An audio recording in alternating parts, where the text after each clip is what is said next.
This podcast is intended for mature audiences. Viewer discretion is advised. That was pretty fun, Bob. That was a lot of fun, dude. We got to do Bob Downey stuff on the water. Yeah. Yeah. If I had to go, like, pick a way to catch them, that's how I'd like to catch them. Yeah. Central Minnesota is a glorious place to go do bass fishing things. And, we did just that. We did a little bit of buzz baiting. Flipping a jig on wood, some cut bank and current, and some cool offshore stuff too. Yeah, some random. So we had a good variety today, and dodged a few cells of some heavy rain, but no lightning really. So thank God for Simms rain gear, eh?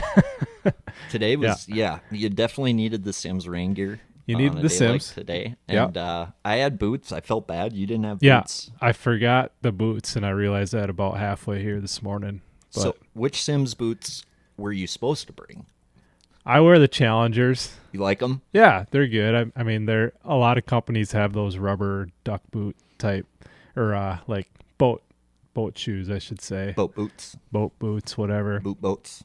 Yeah, I think they're all pretty much the same, but yeah, that's what I like to wear. I think I've had a old green pair that I've had forever, like the OGs, and they're not very waterproof anymore. But I still wear them around the house, and then I got some Challengers right now. So sweet. Yeah, Simms makes some good stuff, and you've been with them from like the get-go. Yeah, I've been really fortunate to work with them from my rookie year all the way up till now. 6 seasons, and they make good stuff. I wore a lot of their stuff prior to ever working with them, so it was kind of a good fit that way. Like, I already had purchased gear from them, and I was kind of exposed to it early too through the fly fishing world. I have a couple uncles that fly fish a bunch, and they always wore it. So for me, it was kind of a natural fit that way. Yeah. And like, coming from the fly fishing world, you mentioned you talked a little bit about it, today and stuff, how like your uncles will chase smallmouth with a fly rod. Yeah. And that's like their thing, right? Yeah. I got one uncle that does it a lot on the Mississippi River on Pool 5. And then I have another uncle, him and my aunt live on a small, medium-sized river in southeastern Minnesota. It has a bunch of smallmouth in it too. I'd go work down there in the summer times in high school. They'd own a good chunk of land, and there was always some work to be done there. And then in the evenings, I'd get to go wet wade the stream, and I'd have a spin pole with me too, but I'd bring a fly rod as well. And so I got kind of exposed to that and fishing current and smallmouth, and introduced to that world by them. And then my dad's side was more like your natural lake fisherman. So it was kind of cool to have a mixing of those two in my upbringing. One kind of introduced me to the fly side, and the other one introduced me to the gear side. And I still like to fly fish. I don't do it a whole lot anymore, but it's a good release every so often from tournament fishing. Yeah, there's like a zen to it. Yeah. A little bit of a zen to it. Go find yourself with the fly. Yeah. And there's, we use hair a lot in the bass world, and more these days. So I think there's some stuff you can learn from them from a bait standpoint too. Like, look at the marabou jig and our big hair jigs that we're throwing, and those guys have been tying that stuff for years. Totally. And you think about like letting a bait and the current work for you, and like, nice mend. Or swinging a fly downstream above a wing or below a wing dam or something. 100%. There's a lot of parallels. A couple of years ago, I brought my uncle out on Pool 4, and we were up above the wing dam, and they were busting kind of below it, and he was just swinging. And if you're familiar with the river, they eat a lot of those small pin minnows all the time, and it can be hard to imitate that bait. And he had just a little minnow imitating fly, and he let it swing down below the wing dam and let that just kind of do its thing in the current, and he outfished me like 10-1 on that spot. That's crazy. Yeah, there's a time and place. It can be niche for sure, but there is a time and place for it. You ever pull the fly rod out in the elites? No, I haven't. it'd be hard. I've always thought on the St. Lawrence it'd be cool if you had like a big bag already. Oh yeah. And you go pull one out and go up shallow on a flat and try and catch one or something. It'd be kind of fun, but yeah, probably not happening anytime soon. It's just not. Why is it just not practical? Is it just not efficient? It's enough? hard. Yeah, It's an efficiency. Like Yeah. it's hard to get a long cast. You'd have to have a smallmouth in the right mood that's wanting to bite, closer to the boat, and which can happen. You run across the right wolf pack, and you can definitely do that. But super finessey bait, so like Yeah. you maybe make up for some of that. With yeah, that's kind of where I think we can learn. And we're seeing a lot of these hairy, fuzzy, buggy baits nowadays, and they've been tying that stuff in the fly world forever. Like little crawdad stuff with skirt material coming off the sides. Like that stuff has been in the fly industry forever. And so that's where I say, like, I think there's some crossover to be learned there.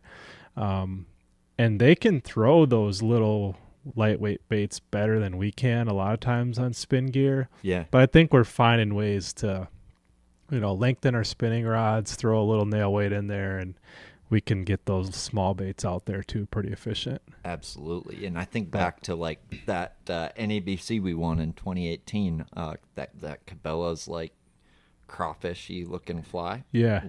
Winning fish game on that. At Really? the end of the day. Yep. It was a fish we had lost earlier in the day. Yeah. And then the storm kicked up and we had to run. We couldn't even hold on it anymore. Yeah. We had to run to calm weather and then it calmed down later. We're like, Uh-huh. should we run back to it? Like, yeah. And couldn't get it to bite. And I tied that thing on like at midnight night before. It was one of the moments where most of the time you're like, oh, you pull something out of the rod locker and you're not a genius. Yeah. Most of the time. And this one, it's like I pulled it out, first throw, it came up, ate it on the fall. Really? Yep. A little 5-pounder. fly. Mm-hmm. Yeah. It's with a split shot in front of it. To Yeah. Get To get it down. Yeah. But Yeah. So they ate the shit out of it. there's Most definitely, things. yeah, Like, there's a time and place for it for sure. I don't know. There's more crossover there than I think we give it credit. I think so too. So, yeah. And I mean, we're seeing a full colonization of so many like types of lures, and like it's really gotten out of hand, people. No, I'm just kidding. But Yeah. I know, and you've seen, the Crush City line has seemed to, not waver and not get too crazy, which I'm kind of happy they didn't hop on the fuzzy train between you and me. Yeah. It seemed like it was way too overdone at ICAST. It was. I mean, there are a lot of fuzzy baits at ICAST this year. I mean, most every brand had a version of it, and I think they're taking their time a little bit to kind of study that a little bit more before they try and just copy the next thing. Smart. Who knows what they'll come up with, but they're, I think, just being a little more calculated with it. Maybe we'll see something, maybe we won't. I don't know. Right. But yeah, they're kind of sticking to more of the tried and true stuff that we've used for years, and plus some innovation, a little bit, or timing, just happen to be right with some things in terms of the minnow styles anyways, is what I'm saying.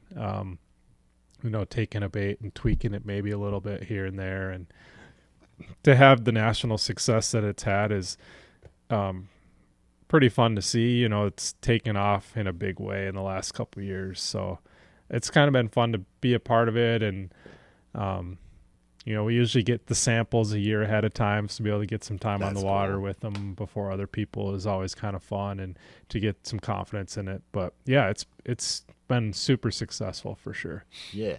Well, maybe you can elaborate on this, but there's like a Canadian Crush City too. How does that work? Is there just a separate complete? Why can't we get more of that, or why isn't that being sold in the U.S. and why isn't vice versa?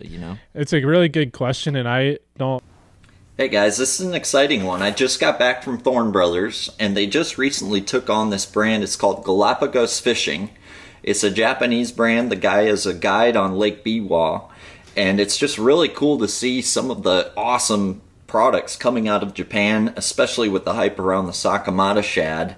That minnow's been around forever, but there's a couple new products here that I think are going to rival that and exceed your expectations. And the first one is called the Steer Ride. This is offered by Galapagos. This is a 6-inch minnow bait, and very well thought out for not only the rolling action, but also a very unique tail quiver on this one. It's going to move some water. It's a 6-inch bait, and they weight the bottom section and the front section more than the tail and the top section, essentially to keep the posture correct. So the big thing is this bait's not going to over roll when you put it on a jig head. It's going to be that perfect side to side rocking and rolling action.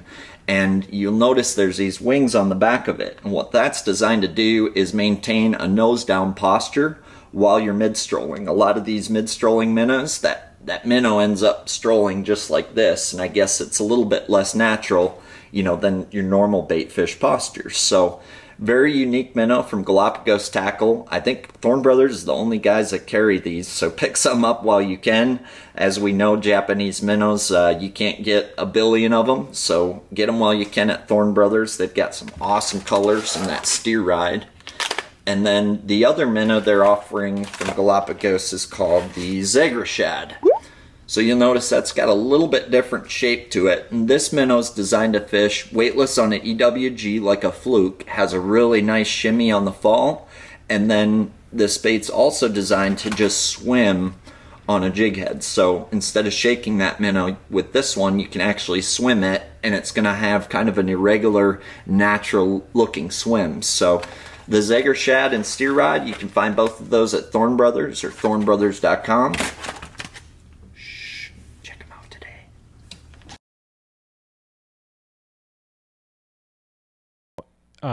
Pretend to know all the nitty-gritty details of it. I just know that it's almost this entirely separate team versus the US in terms of the product development, marketing. The guys, they're pros that are pushing it in the Canadian market is entirely separate. Like, I think there's some workings back and forth between the US folks and the Canadian, and then there's even the European and Australian markets too that have their own little shapes as well.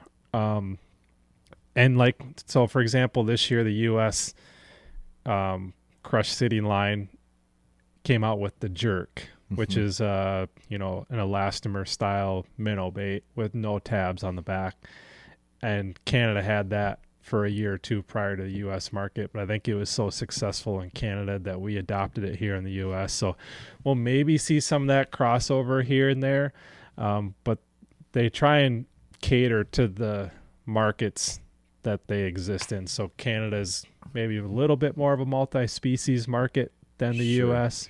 Pike, walleye sort of play almost a little more in Canada. Versus the U.S. So pretty bass heavy, right? Overall. And then you also have Australia and European markets are different too. Yeah, like Europeans very pike, perch, even zander. Yeah, so that's I think the main reasons for the differences. Sure. Right now, anyways. That makes sense. Yeah, and Berkeley has like a Japan line too, for example. And that makes sense. And I think just as far as like a U.S. company that seems to be doing it right, they just seem to just put out good products, which is the key. Yeah. You can't win till you put out a good product first, in my mind. Yeah, and I think they've done a good job on, not only the design side, you have some of the top touring pros having success on it, which helps, but packaging is really key too, and keeping these soft plastics in the right shape and form. I mean, it's a lot of clamshell. So you pull a minnow out of the bag and it's not going to have a bent tail to it. Just little stuff like that, that we may not always think about, but when a mooch minnow sits in your boat for 5 months in the heat of the summer, and you want to finally pick it up in the fall when they start schooling on bait, for example, you can pull that thing out and it's going to be perfectly straight. not tampered with, that sort of deal. So they've kind of thought through a lot of that stuff in a good way, and I think that's helped the brand too kind of take off.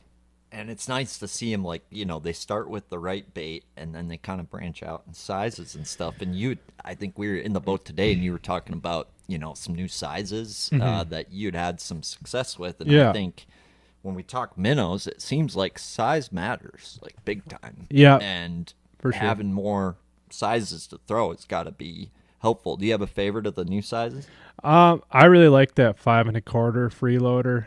So the original was 4 1/4, and now we've got a 5 1/4 and a 6 1/4. And the eye-opening moment for me was last summer on Champlain when I caught a smallmouth in practice, and it had 2 giant alewives sticking out of its throat, and it still ate my minnow. And I had, up to that point, had been throwing like a 3-inch minnow, thinking that I needed to go finesse on them. And I caught that one, and I pulled one of the alewives out of its mouth, and I set it on my front deck.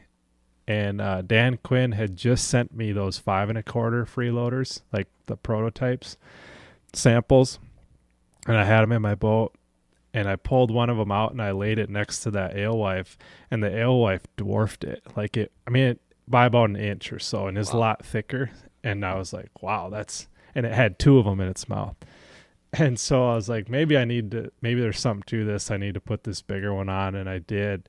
And like, I wouldn't say every smallmouth that I threw out after that, but a majority of them just came unglued on that bigger bait. Like, they just reacted to it way more than the other baits that I had been throwing that week. So there's a time and place for the bigger stuff. Obviously a 3 to 4 inch is kind of your day-to-day go-to a lot of times, but there is a time and place for those big ones. You think about like some of the size perch that a smallmouth eats. Like a 6-inch perch is kind of nothing for a smallmouth. Right. So I'd say with that, when it comes to the bigger stuff, don't be intimidated to try it. If you're on that kind of a bite, like, try it, and I think you'd be surprised at the bigger stuff for sure. Well, I'm not sure. Am I allowed to talk about Leech Lake at all?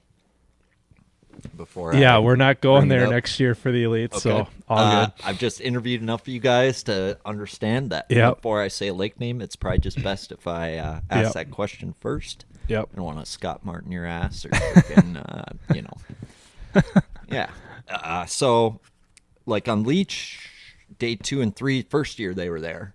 Yeah. Everybody besides Father Gill got big ones on big minnow. Right. Because I think them fish seen so many of that little 3.5 to 4 inch size that usually works really, really well out there. And all of a sudden it was like, right. You had that. It's either they're keying in on something bigger or you need to trigger something, it seems like. And like, I've thrown that big 6-inch Galapagos steer ride and had, similar results. And I know guys swear by that freeloader. Have you messed with the 6 1/4 yet? I haven't actually. I've only had them like since midsummer this year, and I just really haven't gotten in the situation where I've wanted to pull it out and use it. So no, I actually haven't. But I could see, especially down south next year, maybe even messing with it some this fall for smallmouth for sure. But yeah, I know they've been catching them down south, and that's where they did a lot of testing with it too. Sure. So, yeah, I threw the 5 1/4 on fork a bit this year. Sure. In the Elite tournament, just around like suspenders on standing timber and stuff. But probably could have thrown that 6 1/4 as well. Yeah. It seems like, I guess, what have you noticed just evolution of all this? Yeah. It seems like when that minnow first came to the scene, it was hot. And you got to kind of witness the exposure, and then now it seems like it's more of a seasonal window to it, or a location. It's either we're up north or it's seasonal now. It's not like you can go everywhere and catch up on it in the south anymore. Maybe I'm wrong.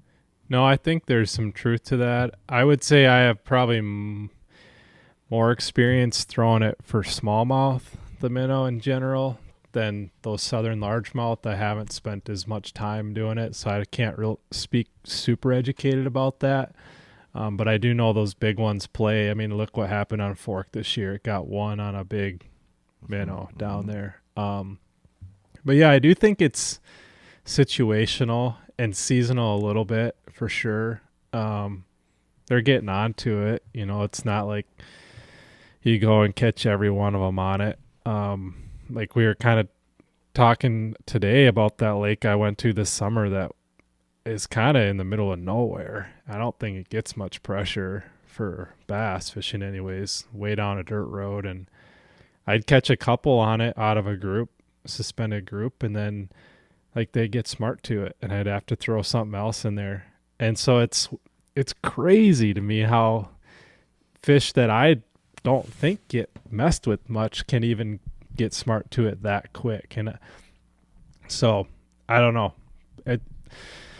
A lot of stuff's changing though in our world, and you know, fish are more pressured today, so you just got to get more and more creative with it and try and stay on the cutting edge in certain situations. You know, there's other times you can go wind a swim jig around on Okeechobee in 2 foot of water and catch them too. That's awesome. So there's you know, I've fortunate to run into scenarios like that this past season as well. But so it's, for me, it's trying to kind of combine my original style while always tinkering with new stuff to try and gain confidence in it at the same time, if that makes sense. Like I don't want to always be stuck in my ways, because this game is a never ending learning curve. There's always stuff to learn. And so for me, it's trying to kind of find that sweet spot with it. Which is tough, right? Because you look at your season, you had a good season. And if you look at where your success came, it came leveraging that hammer you got, which is shallow water flipping, and you're excellent at it. So yeah, it was swim jig and, you know, that type of thing. Yeah, just kind of bass fishing 101, you know, is pretty nuts and bolts. The better tournaments I had this year. It was a real up and down season for me. I had, you know, a couple top 10s, but I had a handful of finishes in the 60s, I think one in the 70s, you know, a few middle of the roads. It was just one of those, like, I couldn't really get on a roll of consistency. It was real up and down. But yeah, my best finishes were tournaments where kind of going into it, I decided, or didn't really decide right away, but after a day of practice or so, thought I think I can just be competitive fishing in my comfort zone, or, you know, what I kind of grew up doing, and not really using electronics much and just getting on the bank and fishing instinctively. And that's where my comfort zone is, I would say. You know, I've become proficient with electronics, but I don't pretend to be as good as some of these guys that are super skilled with that technology. So if I can get in my comfort zone and find an area of the lake that maybe doesn't have as much pressure as some other areas, that's where I was able to get a couple top 10s this year and had an okay year. Yeah, and it's super interesting to me after what you said today, because I never thought about it that way. Yeah. With the rule change next year. Yeah. And like Okeechobee, maybe not so much, but 10 killer. Yeah. And that example you made, it's like we should probably just get right into that, because that is this rule change thing with you not being able to use scope for half those events. It's like, that can help you, that can hurt you, that can, And I guess walk me through that kind of the 10 killer thing, and I guess you can explain it better than me, but how's the new rule change, Bob? Yeah, I'm kind of indifferent to it, honestly. Like, that's my honest opinion about it. I kind of want to see people fish however they want to fish, sort of deal, you know, whether that means using technology or not. So for them to limit it halfway, I know what they're trying to do is make a compromise, you know, try and make everyone happy in a way. But, you know, for me, I would have been fine if they left it how it was, or if they ban it all. Like I'm here. I want to continue to be here and fish. I'll fish however they will tell us to, sort of deal. But like we were talking about a little bit today, the only somewhat thing I am bummed about is on these tournaments where we can't use live scope forward facing. It's going to obviously it's going to change the entire dynamic of the tournament, but certain areas are going to have way more pressure than they otherwise would have. And I guess what I'm getting at is if you take Lake 10 Killer for an example this year, there was a bit of a scope and bite going on, offshore deal, where some guys had good tournaments doing it, but there was a really good shallow flipping swim jig bite too. And if we didn't have live scope in that tournament, I mean, majority of the field would be up flipping bushes. And so the fact that we did have live scope, I think made a little bit more room for me on the bank.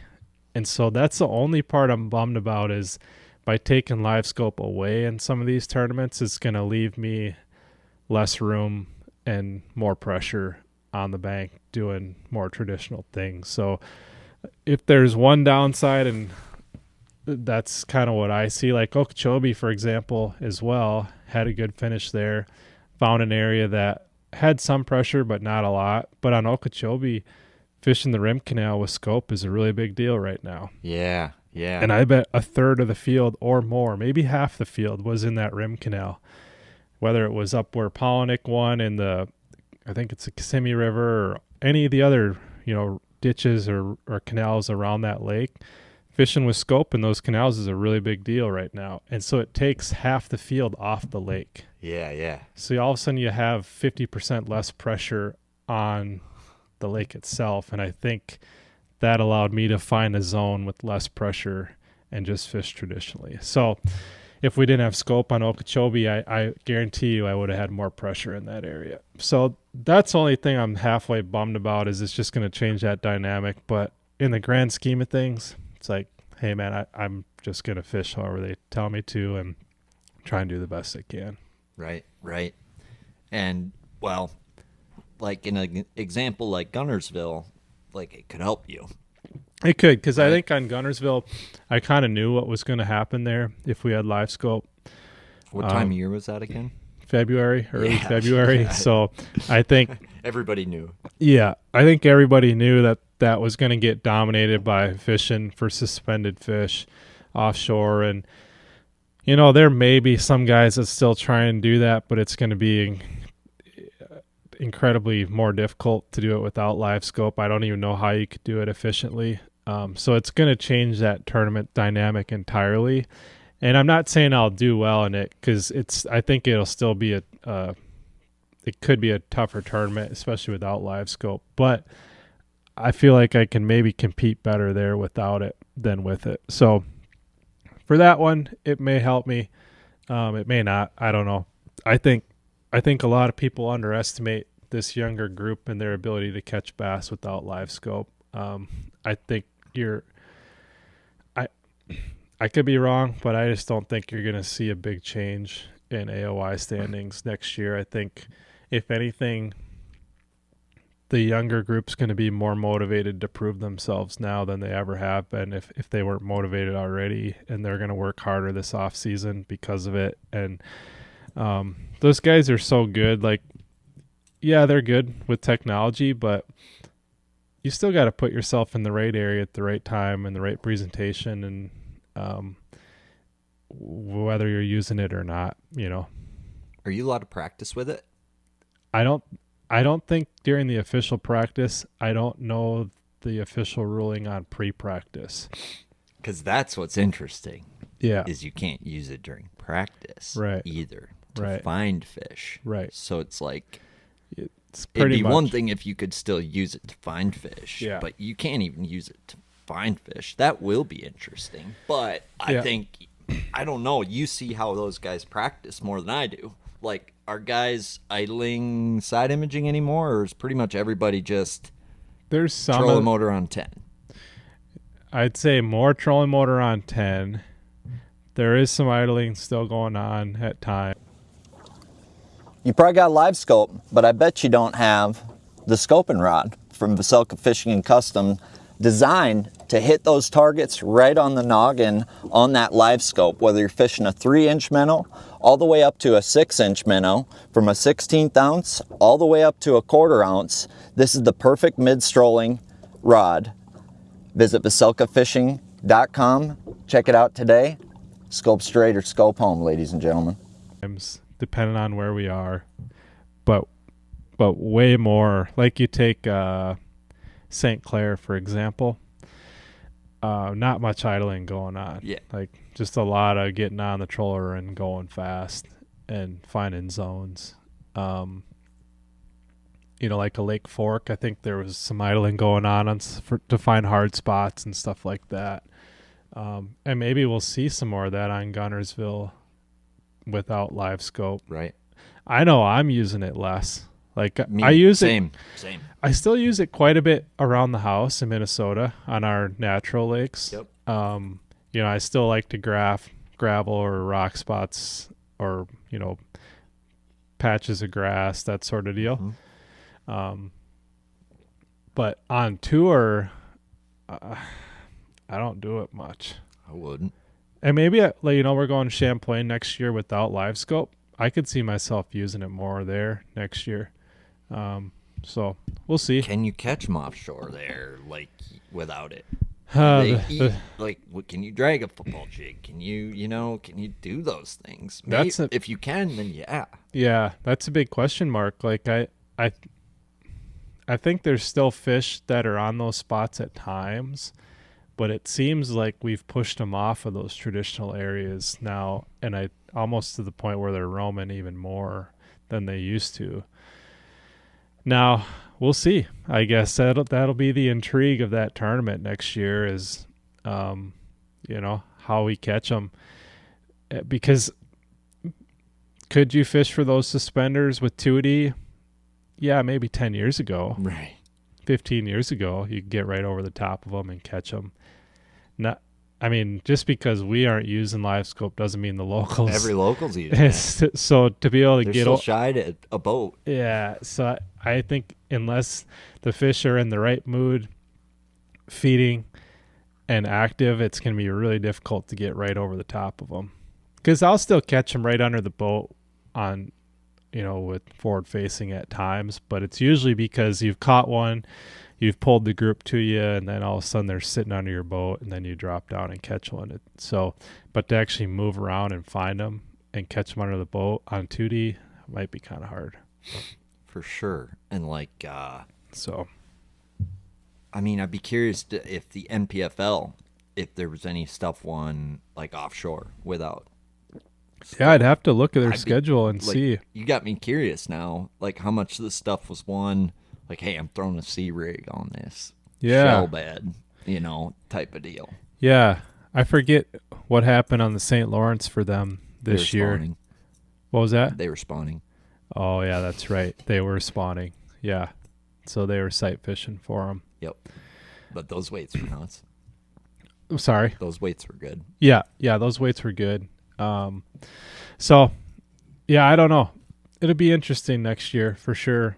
But we're all kind of in the same boat together, and we'll figure it out. Were there that many anglers wanting that?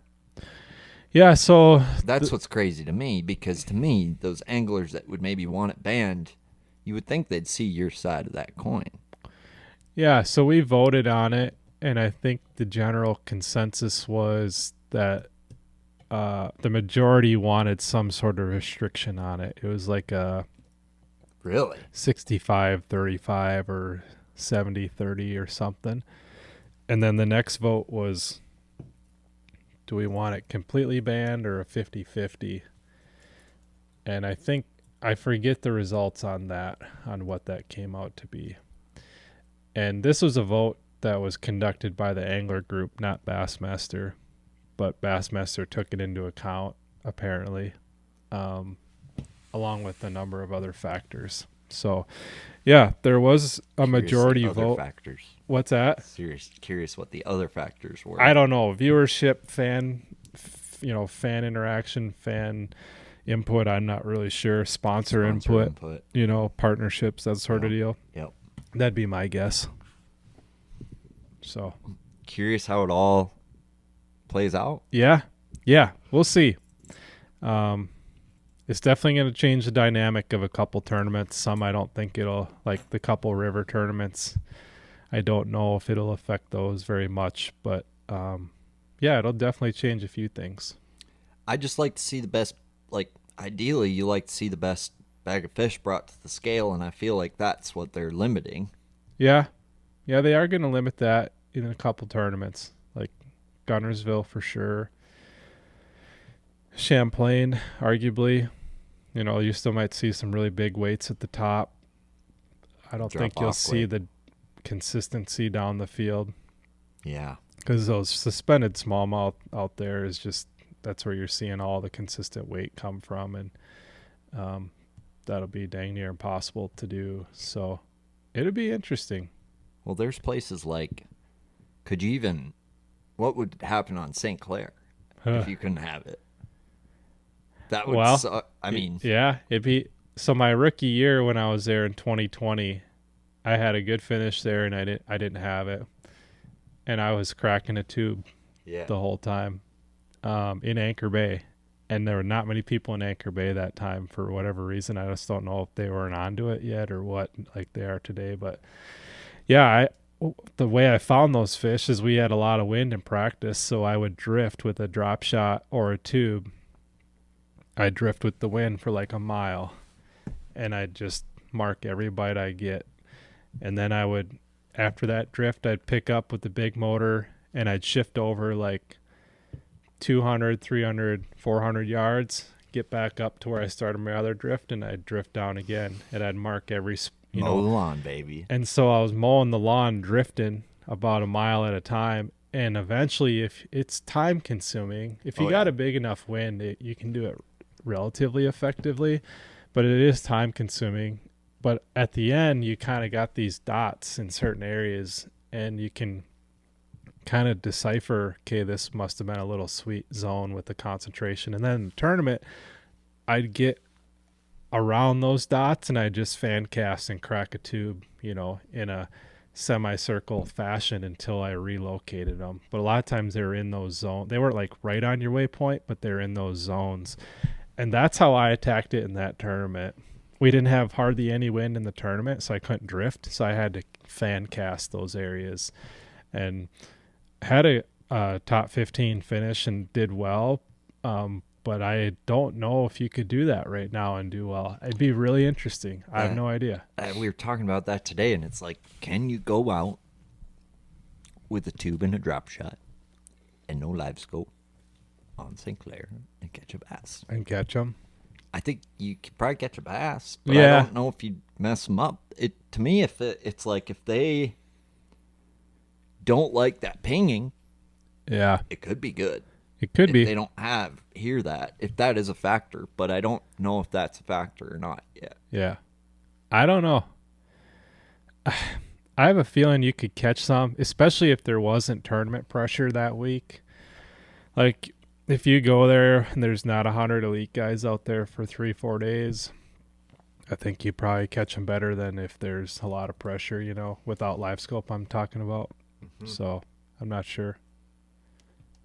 Before you go further, am I supposed to be able to hear you in these things? Yeah, can you not? At all? Oh. Yeah. I think it's recording. Yep. It's just I didn't plug it in all the way. How about now? Nothing? No. At least I don't think so. Wait. Oh, yeah, that's because you're not plugged in at all. Is my microphone? Your mic is, yeah. I'm picking you up there, but can you grab that? Yeah. Cord. Coming right out of here. Yep. Right there. Yeah, I'm so sorry. It's all good. I should have asked if you could hear me okay. Oh, there I got you. Now you're in the galaxy. Ah, wonderful. Officially. So, Okeechobee, I guess, what was kind of... I watched the recap video of it, and it was cool, and but, like, That lake seems so intimidating, dude. And that lake seems like the last place I would want to fish a tournament. Yeah. Yeah, it is intimidating. It helped that I had been there one time before, kind of got a lay of the land. Right now, fish is really small. And so you don't have to be as concerned about covering as much water in practice, unless you're trying to maybe find something off the wall in dirty water, which is next to impossible, it seems like, anyways. So you either kind of had the rim canal stuff, or a few little zones throughout the lake that are cleaner. And that's really what you're looking for, is the clean water. And then when you get in that area, it's kind of trying to find the sweet spots and understanding what's going on in those areas as best you can. And I had a decent practice, and I even found one little zone in some dirtier water, which gave me some confidence.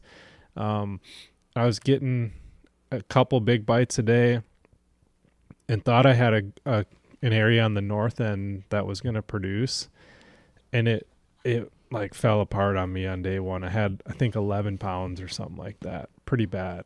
It kept me in it enough, but it wasn't good. And so I really got fortunate there to break down a new area on day 2 and kind of understand it better. And halfway through day 1, I was sitting on like 8 or 9 pounds, and I ran to this zone that I think I had 2 bites in practice, a small one and like a 3-pounder. But I had caught them there at the time before a little bit as well. So I kind of thought that maybe there would be a concentration in that area. So I ran there like the latter half of day 2. I think I caught a few fish to upgrade, nothing crazy. And I was kind of on my way out, and I was punching, and I caught an 8-pounder flipping.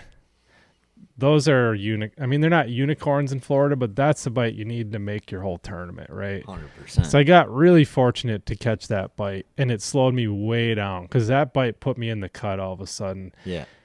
And I slowed way down, which I think, as most of us know, is really key in Florida. Mm-hmm. In the next 15 minutes, I think I caught a 3.5, and I said, okay, this is what I'm doing the rest of the day.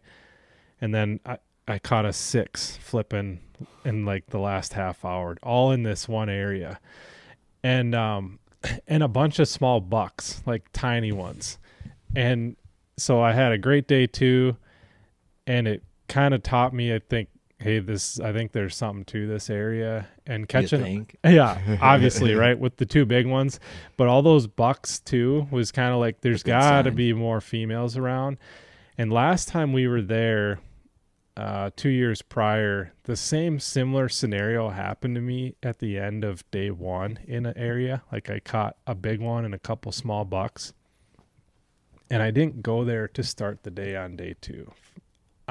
This was in 2023, and I went there at the end of the day and learned that like 3 guys had absolutely blasted them there in the morning of day 2. Got it. These females kind of funneled in at the end of day 2, and they were there waiting the morning of day 3, and they smashed them.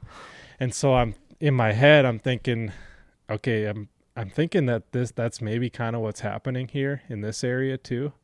Like, couple big bites, a ton of bucks, there's got to be some other females around. So I started there on day 3, and sure enough, I had like my bag within the first couple hours. So it was kind of cool to draw on past history. And learn something with that. And it's kind of spring fishing 101. You know, the bucks are usually the first ones to show up, and if you got stable warming weather, those females are not far behind. But to see it kind of come together, fishing a traditional way, halfway across the country, but doing something I'm comfortable with, just wanting to swim jig around, was super fun. Absolutely. So, and same kind of thing transpired on day 4, just more females flooded into that area. Well, that Florida thing, dude, I can relate with that. It can be daunting. You're looking at so much grass, so much stuff. So, like, this is kind of something that that's kind of your little magic, right? Is like, you're looking at this big, expansive grass, and you have to figure out that little extra deal, right? And it seems to change based on what the phase of the spawn is, how the lake's doing. But what what was kind of the differentiator of what they were hanging on versus what they weren't in those areas, and could have been hard bottom, grass. What was it? It was little isolated clumps of stuff, like whether it was woody debris, dead cattails, clump of pads. You know how we, in the springtime in Minnesota, in a lot of our mud bottom bays, there's those lily pad rhizomes, like the root systems. And it's before the lily pads are fully to the surface, but those rhizomes are clumped together in certain areas.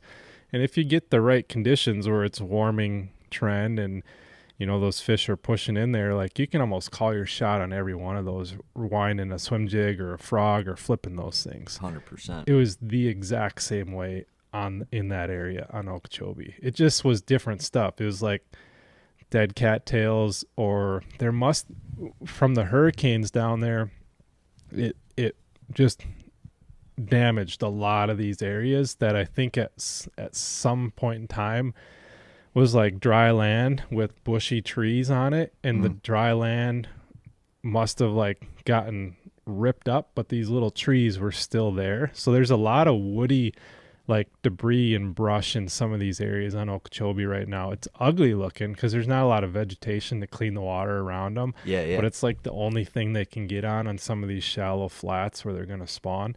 And so they would stage on those too, or like a little clump of pads, just stuff that we fish here in the springtime, but it was just a little bit different.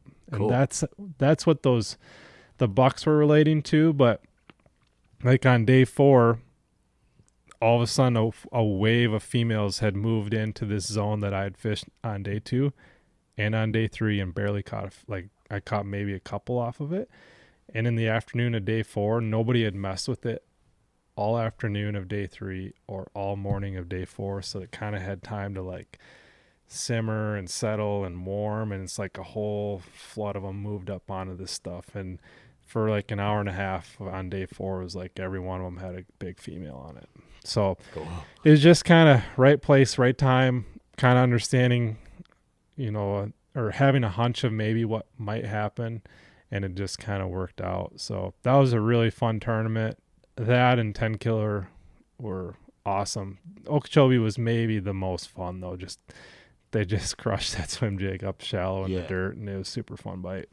Did you have a lot of company in that area? I can't remember. In your areas. Not a lot. There were like 2 or 3 other guys in that primary zone that I really hunkered into later in the tournament.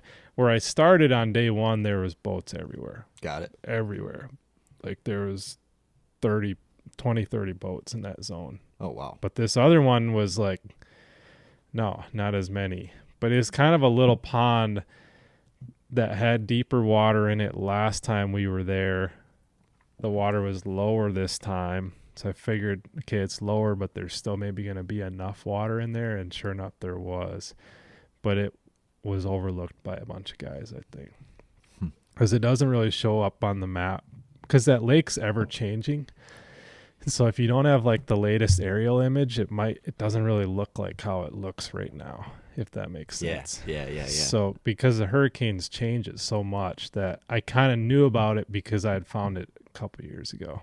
Got it. So, yeah. That's so interesting. Yeah. But it was a fun tournament. That lake is so intimidating, but when you say like there ain't much clear water and you find clear water, maybe that helps me so much. Like, right? That helps make the okay. Nope. Yeah. I think nope. You would find okay, we'll fish here. Yeah. Historically, I think there was way more water to fish. More vegetation, right? Yeah. The whole lake used to be grass. Fishable. Is there not grass across the whole lake anymore? No. What happened to it? I think it's a combination of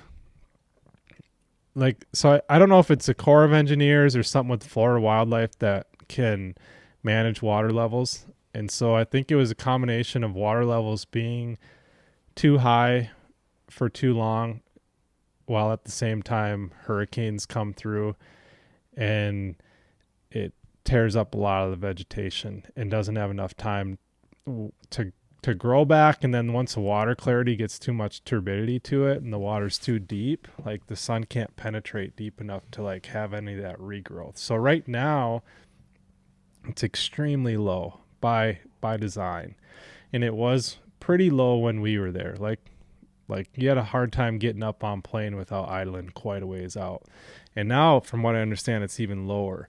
And that's kind of by design to help clean up the lake and get this vegetation growing back. So hopefully it works, but it's going to take some time. Do they spray out there?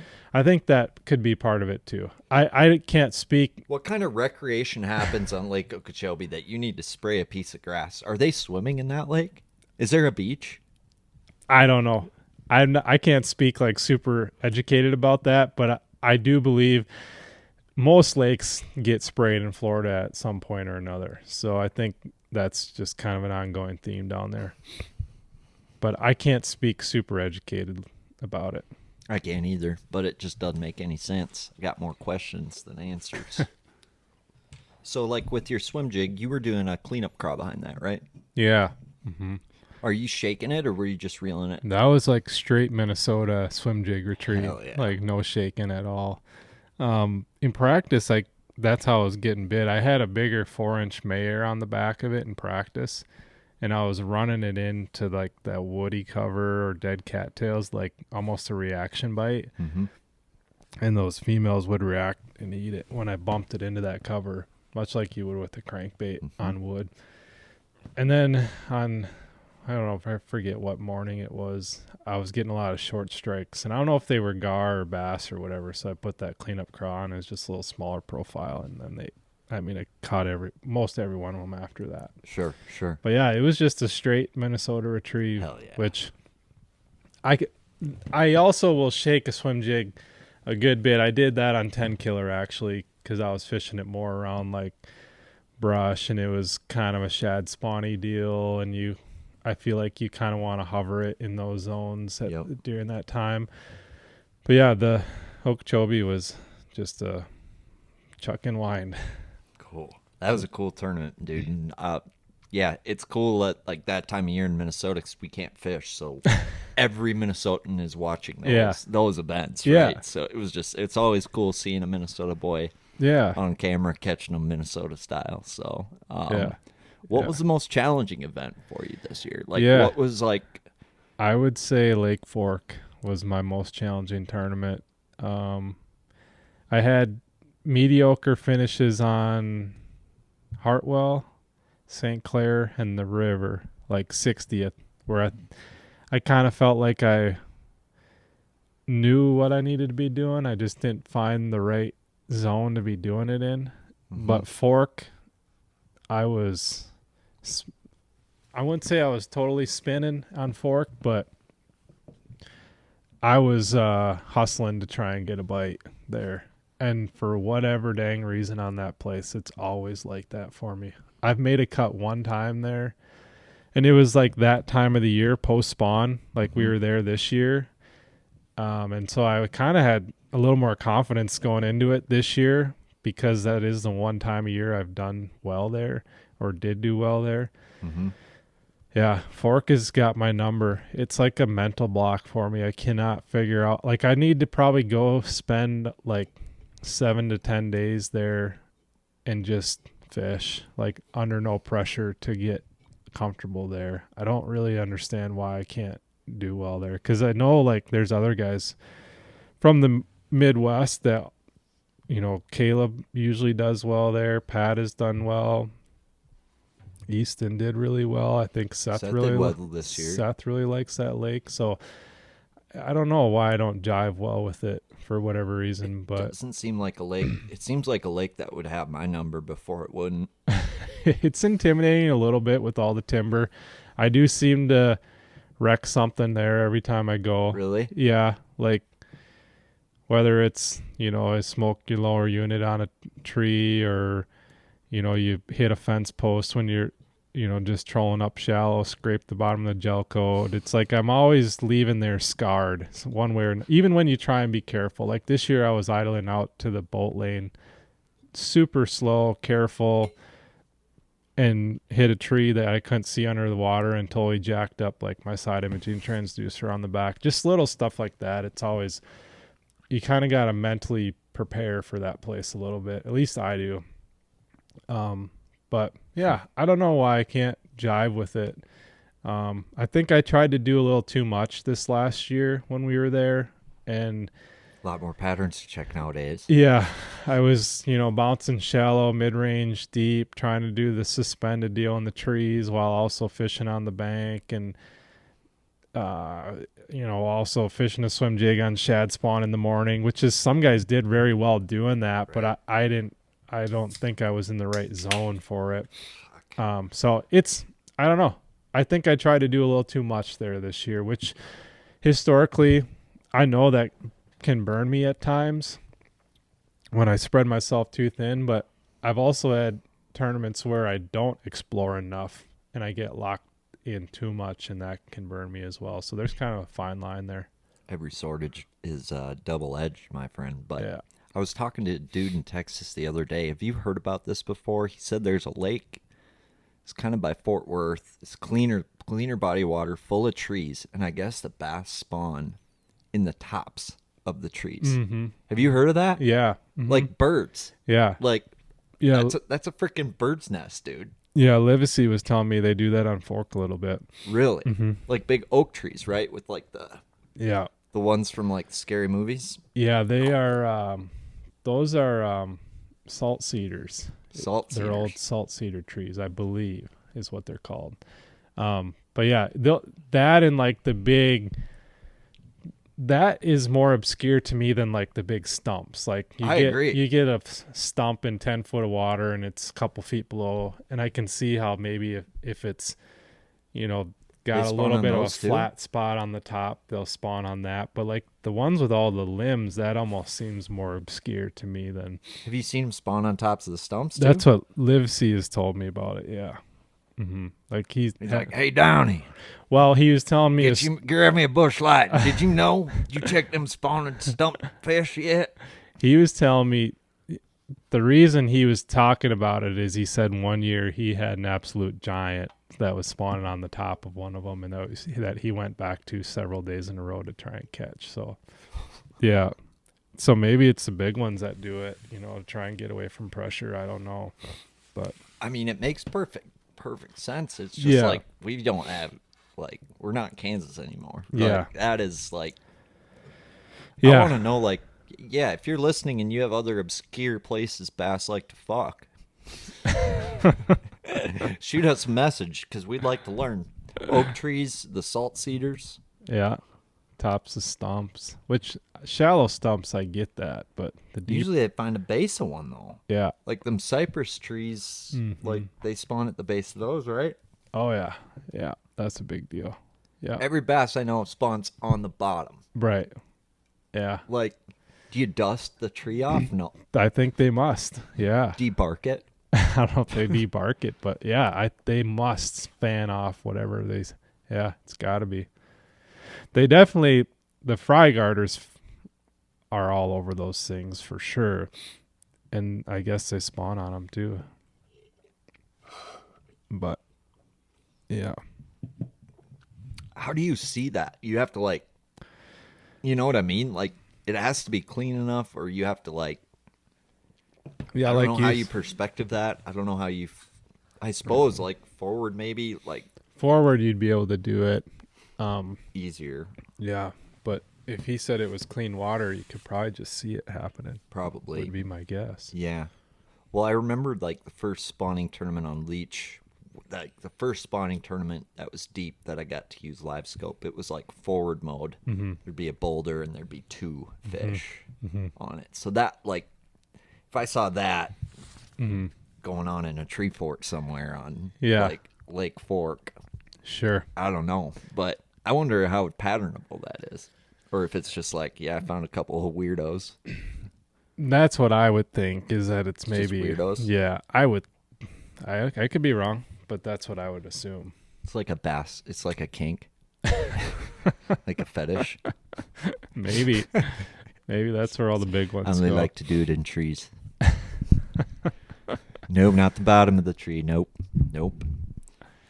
Yeah, I don't know. Fucking birdfish.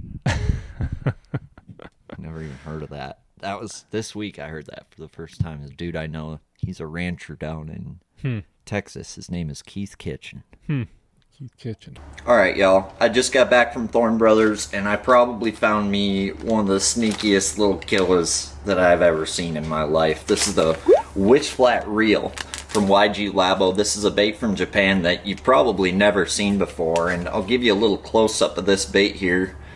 It's absolutely perfect. Beautiful. So this is a hand-poured minnow from Japan. It's going to have that really lifelike, soft, hand-poured feel to it, much like a robo-worm. And what you're seeing over in Japan, and this is going to start taking hold here more, is as those fish get more pressured, they start to hug the bottom more. So not only is this minnow going to be perfect, this Witch Flat Reel, for a drop shot, nose hooked on a drop shot or weightless with a nail weight, but where I really think it's going to be key is this new technique we call bottom strolling. Okay, so Zappu makes a 0-inch wacky plus head. You'll see that's a nice hook with a weight halfway down. So this looks very much like a perch. And what do perch do? They typically hang near the bottom. So if you picture this on the bottom, you're going to be able to stroll this flat little minnow bait back and forth like a perch scurrying on the bottom. I mean, I know you're going to catch him nose hooking this thing on a drop shot, but I guess a sneaky little technique, if you haven't played with it yet, bottom strolling. It's going to be the next thing coming here as we see more pressure with forward-facing sonar. So there's only really one head designed for this, and you can really bottom stroll any little bait you want with this Zappu head. But that's a 0-inch wacky plus. It comes in a 1/16 through an 1/8 of an ounce, and you're able to bottom stroll, any soft plastic you want. And so yeah, check out the Witch Flat Reel from YG Labo. You can find it at Thorne Brothers, along with that Zappu 0-inch wacky plus, or your drop shot hooks, whatever you might need. But not only that, you can find all the latest and greatest bass fishing tackle at Thorne Brothers, whether it's Japanese or American. Stop into their store or head to their website, thornebrothers.com. Keith Kitchen. Kind of a Now cool that's name. a name. Yeah. Yeah. I've seen him on like a laydown that's like up off bottom before. I've seen Really? him spawn on a, like if it's a big tree way out and it's not on bottom, I've seen him spawning on those before. Yeah. You probably didn't tune into the Ron Mayer podcast. Not yet. I haven't Did I haven't you listened watch to that reel I posted about spawning smallmouth? I don't know. He- Under the ice? Yeah. Yeah, I did see that. That was mind-blowing to me too. Yes. That's wild. I want my question, I don't know, maybe you asked him, was there a full moon when he saw it? Yes. Oh, there was. Mm-hmm. And Yeah. Ron's very full moon spawn oriented dude. Like he's whooped on me in a tournament, July spawner, full moon smallies. Yeah, I like believe that. On local ponds. Yeah. That'd be my only guess, is that there's a full moon and they're being weird. That takes water temperature Out of the 100% out of the equation. When the moon is right, they just gotta try. My question is does it actually work? Like, or is it an aborted mission? Like, do they actually get it done, or do they just kind of like, people have sex for fun all the time, but like, it doesn't like most of the time when humans have sex, it doesn't end up in conception. Like, that would suck. You had sex 4 times, have 4 kids. Like, just not doing that again. That's actually probably how it used to work way back in the day. Yeah. Yeah. Maybe. I mean, when were condoms invented? What year were condoms invented? We have this Google machine. Like, I don't even know, dude. Like, what year? That's a good question. What year were condoms invented? It took a turn for the unexpected, didn't it, Mr. Downey? Yeah, dove into the galaxy a bit. Hey, we're educating ourselves. I don't know why we need to know this, but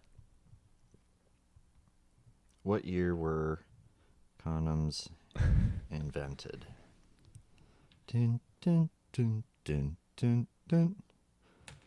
Wow. No way. Holy shit. What year? The earliest documented use of condoms dates back to ancient Egypt around 3000 BC. Holy. However, the first modern-style rubber condoms were invented in 1855 by Charles Goodyear after he patented the process of vulcanizing rubber. So the guy who invented condoms is the same guy who probably invented the tire. Like, is what I'm getting out of this. Last name's Goodyear. I'm wondering what the Egyptian condoms used to look like. I don't know. Like, Dude. that's got to be some, like, now I gotta know. Like, dude, what do ancient Egyptian condoms look like? I gotta see these things now. Like, there's no say it because they weren't. How do you make? Huh? I don't know that I want to see You don't. based on that that face. Actually, I mean, here's the description. Ancient Egyptian condoms were sheath-like devices made from fine linen soaked in olive oil and were tied around the waist with a string. The oldest known example was discovered in the tomb of Pharaoh Tutankhamun, dating to approximately 1350 DC. These early condoms were not just functional, but also a way to signify social class through different colors. Wow. Huh. I think you'll survive. Jeez. Linen soaked in olive, like a fine, yeah. Wow. That didn't protect So shit. you think that's what the smallmouth are using? Maybe in February. In the February? In February, they gotta keep it warm. I suppose. Yeah, but like, that's like masks in 2020. That ain't protecting shit. No. Tell me how that's gonna protect. I mean, No, not much. well, we learned something today. Yeah. No matter what, we learned you can catch Minnesota style on a swim jig on Lake Okeechobee, and we learned when condoms were invented and all that sort of stuff, which is productive. Yeah, it's all good information. Absolutely. Absolutely. And, dude, we might have just we might have just allowed somebody to fish the opens because they wrapped their willy and, and prevented a mistake. Like, because they're not all planned. Right. Right? That's right. Yeah. But you're a father now, and I guess how has that been? Great transition, Teal. How has that been? Like, that's a change in your life. Yeah, no. And that sounds like a scary one. Yeah, no, I love it. Honestly, it's been amazing. It's harder to be gone for sure. Like that's probably been the hardest part about it. But no, being a dad and having a little guy around is super fun. Every day is something different, and right now he's running all over the place, babbling a bunch. Seems to get banged up differently every day, whether it's scrape on the arm or bruise on the face or something like that. But no, it's super fun. He's almost a year and a half, so he's a really fun age right now. Pretty interactive and yeah, all over the place. Doesn't stop. He said he likes to touch bass, so he's he's on the right track. He's not crying when he touches bass. No, he's not afraid to touch fish right now, so that's pretty cool too. Hell yeah. So I guess, are you hoping to have more, or is like one enough for a while? I don't know. I mean, maybe, there's a window where I'm, getting older, so I don't want to be the super old dad either. Don't want to be grandpa dad? Yeah. So, but no, we're lucky to have one. If we can have another one, great. But we've been pretty fortunate already. How old are you? I'm 37. Oh, you got like 20 years yet. 20 years. I'm just kidding. So, I mean, with advances in modern science, I mean, you might be at 120 and can have a kid. Yeah. Who knows if you there you go. If you freeze your, Yeah. if you process it correctly, vacuum bag it. Yeah, no, but it's been good. We're enjoying it. It's good to be home for a bit now. I have a little bit more routine day to day and get to be with them every day too. So that's cool. That is cool. And Yeah. I suppose, yeah, he's 1.5, so they don't go to school yet. So it is No. literally all in your hands and when you're home. And, like, Yeah. dude, it's crazy. Like,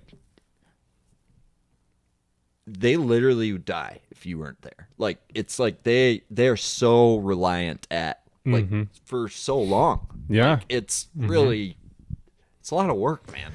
Yeah. And it's important work. It's very important work. And I It guess is. it's got to be hard being gone. But, like, I feel like you do a really good job making sure you're connected. I try to. You know, you do your best to be present when you're home. You know, which it can be hard at times if you got other business related stuff going on, but even then it's like I try and make it a point, especially now that he's back to daycare during the days, like when he gets home at 4 until bedtime, it's kind of like all focus is on him and my wife and being present there. And then, you know, if I gotta rig rods or get something ready for the next day, it's usually after bedtime, head out into the garage for a couple hours and get work done, you know, once he's down to bed. So that way we get to hang with him for a good bit after daycare each day and try and be as present as we can. Yeah. So That makes sense. Yeah. That makes sense. Yep. Dude, daycare is crazy. Yeah. I had worked with some people and they told me how much daycare was. I'm like, dude, it's a times ain't easy. And, like, you know, we were talking about it a little bit on the business end of fishing today. Like, Yeah. it seems like you've got a lot of companies pulling back. You've got a more crowded space competing for that, jockeying for that between YouTubers, regional pros, and the hammers you're up against. So it's, you know, what have you noticed on the business end of things? And I guess what are some challenges that you're seeing? And I guess what are, you mentioned payouts with the regular format, and just, I think people don't understand that side of the coin. They see all the flashy catching them, this, that, and the other thing. And I don't think it's as easy as people think. Yeah, it's definitely, it's not easy. To be successful, I think, in anything in life, it's not easy. You got to work hard and grind at it no matter what you do. And it's no different in the fishing world. You know, it's you got to work hard. You got to try and figure out a way to separate yourself, because there's a lot of guys that are really good at our level, and then there's a lot of people that are really talented from a content creation on social media that aren't on the Elite Series, that are, you know, demanding more marketing dollars nowadays than they ever have before. So you've not only got to stay on top of your game to be competitive on tour and try and stay on the cutting edge there and work hard and take care of yourself mentally, physically, to stay at the top, but you've also got to be dialed in on social media, content creation, product development, all these things that add value to the companies you work with. And it's definitely not easy. You know, I'm trying to do a better job with that, being a little more active on social this year, and doing some stuff on YouTube, tournament recap stuff. Hope to do more this off season beyond the tournament recaps. But yeah, I've had to, you know, hire a guy to help me with photo, video work to, you know, I enjoy doing that stuff, but I'm not as talented, nor have the time to sit and edit and make stuff look really good and presentable to the companies that I work with. So I've hired someone to hopefully help me with that. Like, I still run all my social stuff. Like, I'm hands-on there, but he's just helping me, you know, provide some assets from a photo standpoint, video standpoint, to hopefully provide more value for the brands that I work with, to, you know, hopefully separate yourself, or at least show that, you know, you're putting in the effort to try and help them get a return on their investment too. And that's really what you're trying to do, is, you know, they're investing in you to help them grow sales. That's what it is. That's what we do. Beyond the tournament side. Love it or hate it, that's, you know, that's our job, is to sell product for these companies that we work with. So you just try and do the best you can with it, and hope that you can grow with them. Well, the good news is, I mean, you represent a good company with good products, so that makes it, you know, easier, then I feel like it'd be really hard if it weren't the case. Like Yeah. if that weren't the case, Yeah. right? It'd be hard to believe it. Like for me, it's hard to deliver value on something you don't believe in. Yeah. You know, so like I think it's really cool. You're tied in with the companies that you are, and I think it's you know, I was really excited. You and Nate Nipper made some really cool stuff and had some really cool stuff coming down the pipe. Yeah. And Yeah. not to bring that up, but it was like, you know, talk about it, just kind of an unfortunate thing for a lot of people. And I think, you know, it's okay for us to talk about that. But I Yeah. think it's like, it gotta be kind of tough on a guy like you, who that was a big shot for you to have an influence on design and tackle and really kind of make something your own and have an opportunity to run with that and kind of have it pulled out from under you. Yeah. Yeah. We put a lot of time into that particular jig, I think is what you're referring to. And Yeah, the flip TG. yeah, I mean, that's what I used today pretty much all You day. whacked them on it today. And caught a bunch on it. I mean, I still have a bunch of them and I use them, but I get texts about that jig and I'm like, I don't know where to, yeah. Well, I don't know what to say almost. Yeah. Like, it's like, I'm sorry. I could text some people to see if they have them to get you some, but I don't. Like, Yeah. Are they selling them places yet? I don't know. Maybe I should check. I got Thorne. a pile of them right now. I guess if there's anybody out there that needs some, I could sell you some if you want. But yeah, so it's, you put a lot of time and effort into something like that, a year, 2 years plus, and then it's kind of just gone, and then we're left with inventory that was there and ready to be sold, and it's kind of gone. So, but it is what it is. You kind of, you know, nothing any of those guys did wrong. Like, it's just kind of matter of fact, that's how it worked out. And you know, it's hard to foresee that. Like, you can't, it's hard to be able to predict that was going to happen and have a beat on that. But whatever, it is what it is. It hopefully will maybe create some opportunity down the road with a different company or a different brand that I could work with and roll with it that way. Yeah. Yeah. Yeah. Be curious if Rappala's gonna. Yeah, the VMC side, I know we've done a lot in terms of hook innovation in the last few years. I shouldn't say innovation, but the Red Line series was a big project for them. And now you're seeing their non-skirted jig heads getting a little more focus. And I think eventually maybe the skirted jig stuff will come too. So maybe that's an opportunity potentially. I have no idea. Those are all discussions that we'll maybe have in the future. So I guess like when you know, who is Bob Downey when he's not fishing? I know he's a father, but like, what do you do for fun? I know you like to get bow hunting, but like, do you and the wife watch like Netflix at night, or do you guys like what's your go-to? Like, what do you two do together? Yeah, it's a good question. Right now, it's kind of keeping up with Jet, our son, in the evenings and trying to spend a little time together after he's down to bed. But I'd say like, I really try and keep my weekends open for them right now during the off season. I'm gone so much during the year that, you know, there was a time from like February to like the middle of June this year that I think I was home for 2 full weekends, like both days. Wow. That's how much, like I literally had 2 full weekends throughout the course of those months where I was home. So now that we're in the off season, I really try and be home on the weekends so I can spend time with them. And that might be, we might take the boat out, get out on the lake.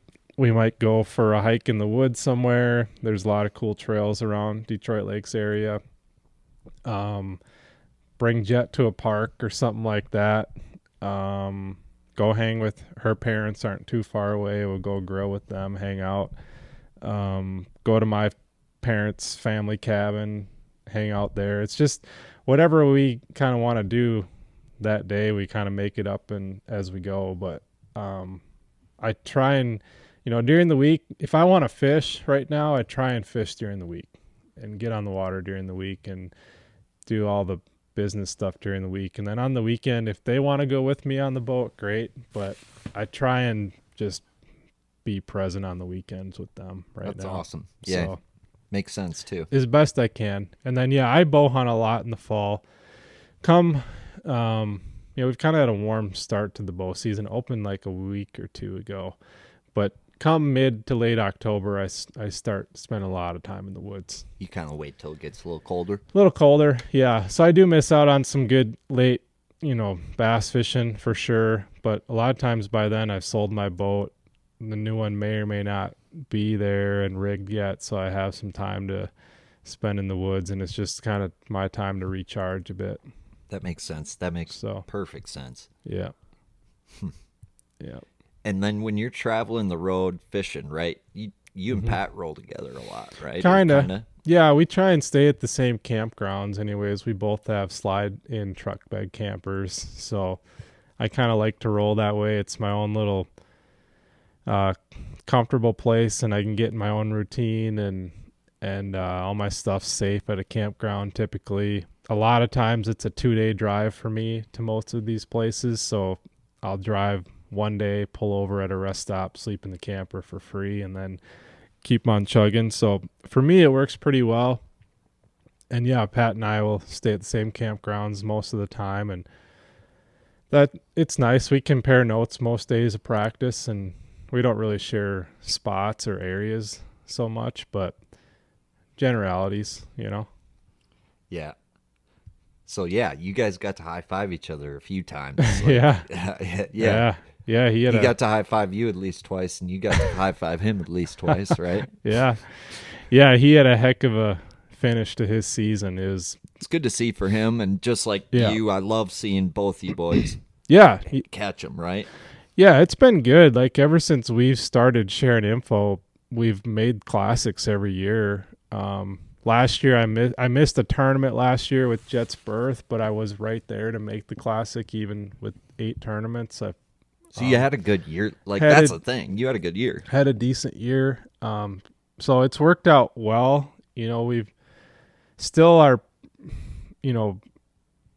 pretty like we make sure to still be doing our own things, I guess what I'm trying to say. Yeah. But we will share some generalities and sometimes end up doing similar stuff. But even though we share info, it's still, we kind of end up still doing our own thing a little bit. And I think what I've learned about sharing info is you still have to have the confidence to do your own thing and not just entirely rely on whatever the other guy's feeding you, because that's a slippery slope and one that usually doesn't end well. So you still got to have the confidence to kind of do your own thing too. 100%. Yeah. I know Pat's super, like, Schlapper's the most routine based, like down to the diet. He's got all his meals prepped and planned. Yeah. Mm-hmm. Like, does he take any time to just like lounge and chill? Like, do you guys ever just like chill and like not like watch a movie or I feel like it's all go business, but it depends on who you're talking to, right? Yeah. There's not a lot of downtime during those weeks. There's downtime the first day you get there before practice starts. If you get there at noon or mid-afternoon, you might have a little downtime before the first day of practice. And then if we have an off day before the tournament, usually there's some downtime then as well. But if we don't have an off day, practice Monday, Tuesday, Wednesday, tournament starts Thursday, there's like very little downtime. There could be if you want it to be, but for me, I try and be on the water as soon as I can, and I practice till 7 to 8 o'clock. You get back, have some dinner, get things charged up for the next day, off to bed, and you're up early the next day. So there's not the pace of those weeks when there's not an off day is very fast and very busy. So not a lot of time for lounging around. Even at the regional, like, I'm such a sucker. Like, my boat, I got to get rods prepped. Like, you got so much crap to get ready, and then you're camping, so you got to, Yeah, if you camp, there's a lot.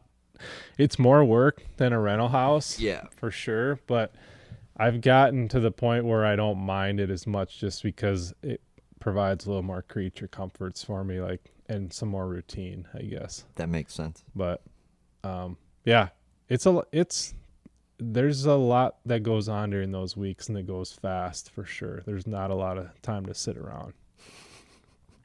So, and I mean, everyone operates differently too. Like, I think, me, I'm very regimented during those weeks, but some guys operate better that aren't as regimented, and that's totally cool. Like, everyone has their own style of what they feel like will bring them success. So, Like, is there a party in style? I mean, I don't know if guys are out till 2 a.m. unless Yeah. it's maybe you've made the cut or something and you're not as I have no idea. I don't really I ain't that partake guy. in that. I'm not against it. I don't really care. Like, if I don't make a cut or something, yeah, maybe I'll go have a couple beers with Pat at the local Mexican joint. Or if we do make the cut, we'll go do the same thing. And celebrate that we made a cut. But during practice, for me, there's just no time for it. Like, you practice pretty late. You might have a 15, 20-minute drive back to where you're staying. You got to get some dinner. And by the time you know it, it's 9:30, and you kind of want to be in bed at a decent time to get some sleep. Or at least I do. Some guys might operate on less sleep than I do. That seems to be person to person. It seems like there's people who need sleep and there's people who don't need as much. But, dude, food is hard for that. Like, and grocery shopping and, like, all of that. Yeah. I know Pat's like, I eat this at this time. I eat this. Are you I feel like you're an organized dude. Are you like that, or are you more loosey goosey with it? I'll get a quick trip sandwich, whatever. No, I'm pretty regimented with it too. For me, it's more so to save money, like and time. Like, I try to get all my grocery shopping done prior to even getting there, or if it's a long trip to get there, I'll have to get them when I get into town for the whole week. And then, it's pretty regimented for me too. Like, I, have all the stuff ready to go the night before, and that way I'm not jacking with it in the morning. I can get out the door quick and get to the water quickly. And I usually try to, like, meal prep, so I have all my dinners ready for a couple days, 2-3 days anyways. And then I might have to cook once or twice during that week, which is kind of nice. And I'm not having to cook every night. But I'm also not stopping at the local Burger King every night either. So, I do it for economical reasons and then efficiencies. Like, I don't want to be worrying about where I'm going to get dinner every night, sort of deal. Yeah. If we will go out to eat maybe once a week towards the latter part of the week, like if it's maybe after Friday or something, or if we made a cut, maybe we'll go Saturday night before we drive home on Sunday, sort of deal. But during the practice weeks and early part of the tournament, I'm usually eating at the camper. That makes sense. Yeah. Go to boat food and go to, like, camper food. Top three, let's say. Food, like jerky, some trail mix. I usually like to have a sandwich at some point in the day. Camper food. I've actually gotten into, like, some of those, like, factor meals that are frozen, and then I can just bring a bunch of those and warm them up in the microwave, and they're actually halfway decent for you. So I'll do some of those. There's been times where I'll go get a couple Chipotle burrito bowls, and I'll get, like, 2 of them, have one for that night, and then the next night I'll have a fresh one sitting in the fridge. So they're usually good for a couple days. So I've done that a few times. That's pretty good. Pasta is always an easy one. Like, you get a couple nights out of that. So nothing too crazy. Dude, Chipotle is... You can't go wrong with Chipotle. Yeah, it's good. And if you can get 2 nights out of the deal, it's not bad either. Dude, barbacoa is my go-to at Chipotle. Really? How about you? I haven't tried that, actually. Fucking... It's good? It's life-changing. It's the I best usually one. chicken or steak guy, but I'll have to try I like that. the steak and chicken too, but the barbacoa, like, melts in your mouth, and it's got, like, the best flavor in my mind. Yeah. But yeah, give the barbacoa a shout if you're at Chipotle next time. I'm not even sponsored by them, but they're pretty good. So I guess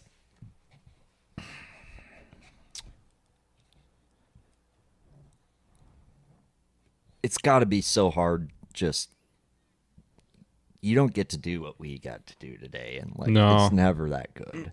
Like No. it's always kind of that like pretty Grind. fun. You can go somewhere around here and have that much fun. Yeah. typically. Yeah, today was fun, dude. We set the hook a lot of quality bites. I think. Introducing the chicken rod from Vocelka Fishing and Customs. This is the perfect rod for swim baits, chatterbaits, and big hair jigs like the chicken that's become so popular in Minnesota. This is a 7'6" heavy action rod with a moderate fast taper. The perfect action for landing those fish on a long cast, cover in water. Introducing the chicken rod, visit vocelkafishing.com. Handful over 4, one at 5, several 3s. It was a lot of fun today, and a lot of them on a jig or flipping or a couple buzzbait fish. 10 killer was fun. That tournament this year, I caught a lot of fish, and that was all flipping and swim jigging for the most part. The size wasn't like what we were catching today. Like a 14-pound bag was kind of good that week. Yep. But that was a fun tournament. But yes, in general, you're kind of scratching and clawing for your best 5 out there. Besides when we go north, we go north, you're catching more fish. 10 killer was kind of like that this year. How many bites were you getting a day? Would it depend, I suppose? Yeah, I probably had 20 plus a day, which in the South is more than what I would normally get in a Whacking day. them. Yeah. Yeah, that's kind of like average up here, Yeah. in the Midwest, but in the South, yeah, it was a lot of fun. Maybe even more than that, I don't know, but I'm trying to think the other tournaments, like St. John's, it's always a grind there, always. That seems so grimy. Yeah. I don't. That place seems so fucking grimy. It's tough. It's really tough. Okeechobee. Okeechobee was pretty fun. I was catching numbers there too, along with some big ones. But like Fork, Fork is always deceiving on paper. The weights are really big, but I never get a lot of bites there. If you get 10 bites a day on Fork, you're probably gonna have a good bag. So yeah, when I come home for the off season in this early fall period, it's really fun for me. Oh, I bet. Yeah, just to go out stress free and just catch a bunch of them. Yeah, like the first hour you can catch one. Yeah. It's like, Yeah, it's got to be amazing. yeah, it's a different world in the South for sure. It has its windows and it has its good moments, no doubt about it. There's some good fishing down there, but I would say in general the consistency is way better around here, for sure. And with your success down south, I guess, and you breaking down water down south, I guess, has it changed how you're breaking down the lake since you've started? Like, are you I'm going to take this slice, or are you like, you know what I mean? That's Yeah. always the dilemma, right? Yeah, I'm more of a take a slice. Like there's certain lakes, like 10 killer was small enough I could kind of see it all in practice for the most part. But St. Clair, on the flip side, you better take a slice. Like you're not really going to cover it all for sure. And I've found over the years when I hunker into a zone and really kind of break it down for everything that it's worth and milk it, that's usually when I do better. But I've also had tournaments where that's burned me too. Like I do that too much and I totally miss something else that was kind of, out Those there. lakes are area based, and a Yeah. lot of there's a zone of that lake, right? And if you don't, Yeah. and that's the fucking part about it. Yeah, it can be tough, but I would say it's a big zone that I'm chunking out of a lake because it's usually a 10 to 15 mile zone. Sometimes they're big chunks, but they're still zones. And for me, I just always tend to do better when I do that. Try and put yourself in a good area of the lake and figure it out for that week is kind of usually my approach. Sure. To 'em. To your point, if you said you were able to look at all of 10 killer, Uh-huh. and like scope wasn't allowed for that one. Yeah. Just like puts it in perspective of like, Oh, yeah. could have really sucked. It would have fished way smaller. Way Like, smaller. who knows what would have happened? Yeah, it would have been a lot more difficult. It was changing enough throughout the week where I think those fish were replenishing in certain areas at times, so that helped, I believe. But it's that lake is chock full of fish. Like, it's got a bunch of fish in it. So maybe it would have still been good with everyone up on the bank, but I do think it would have been a little tougher. Because there was enough of an offshore bite that at least a third of the field or half the field was sampling that offshore bite at some point during the tournament day, I think. Yeah. So, yeah. So I guess digging a little deeper on, like, you get to the lake. Mm-hmm. What's your process? You get there for practice. Is it the same every place? Do you kind of roll with the same general process of practice, or does it? For me, it depends on the lake quite a bit. But Yeah, definitely depends on the lake. I mean, my general I like to show up with all my stuff ready to go, like tons of options rigged, which I try and do at home before I even drive down there. got it.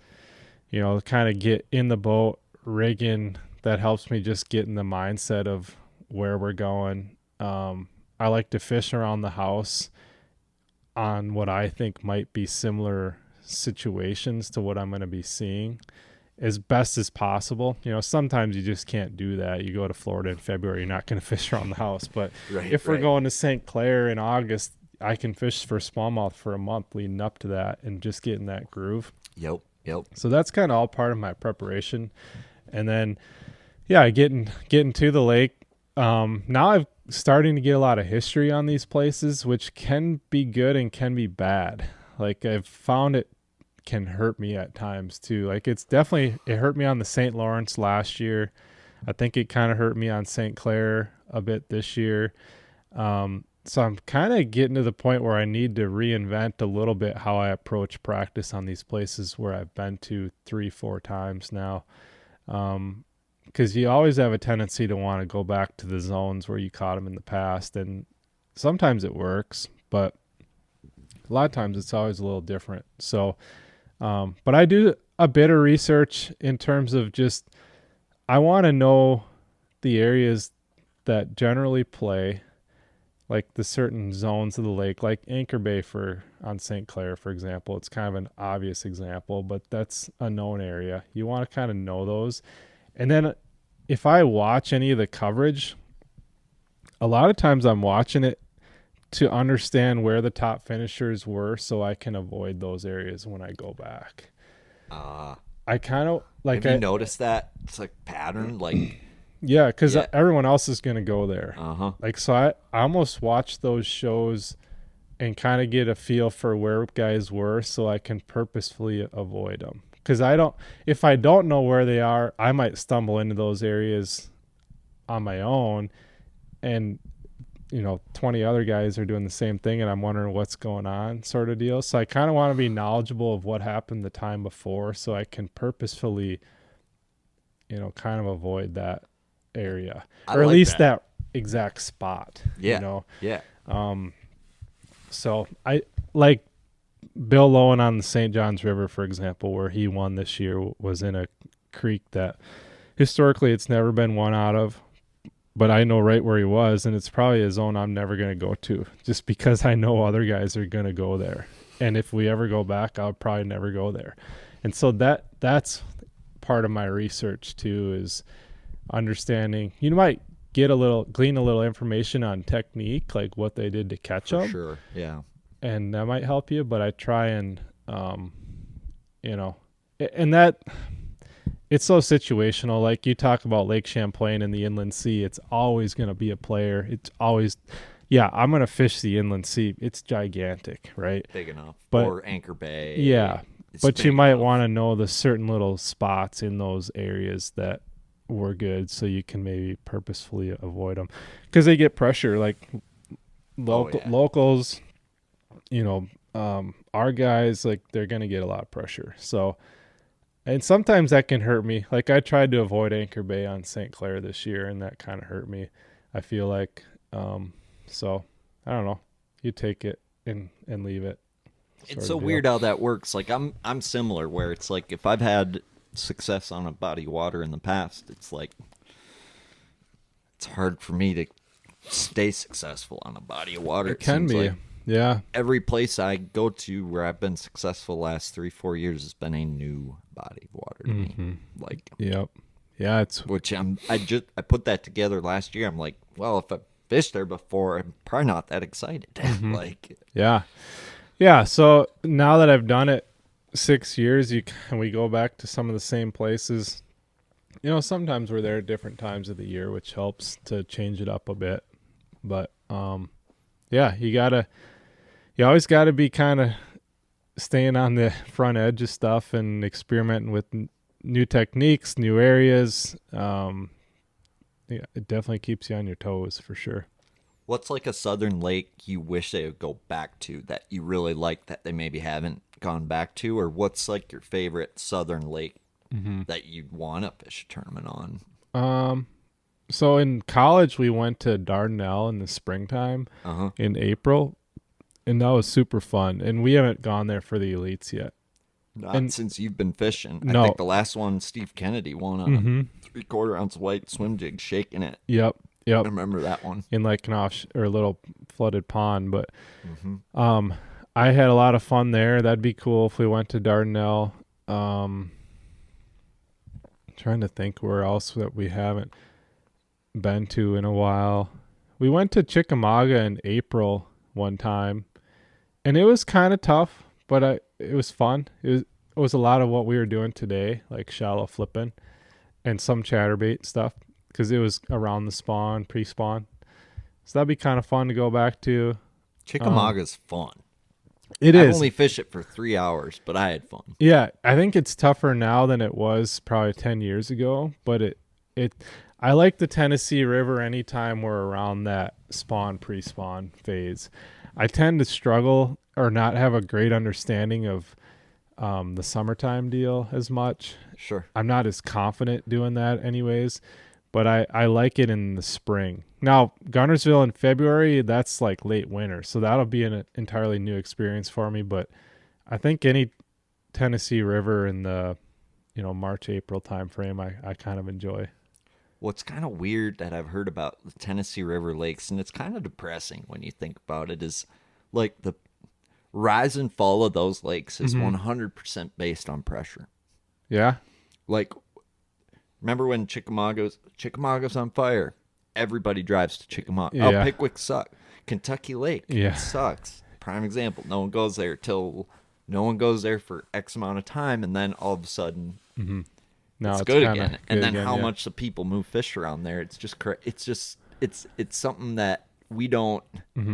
Yeah. I feel like maybe we deal with it at a microscopic, less identifiable level, but Yeah, I would say we do in a smaller scale here. Gunnersville, for whatever reason, seems to hold up to it. I think it's all the grass in there. Like right now, it's from what I understand, really good. You see all the tournament weights from there in the last year or two, especially in the wintertime. It's really good. But yeah, seems like Pickwick and Chickamauga kind of flip flop. Yeah, right. And I think Pickwick, there's a Toyota series there last late winter, and they caught them really good. Super good. So yeah, they ebb and flow.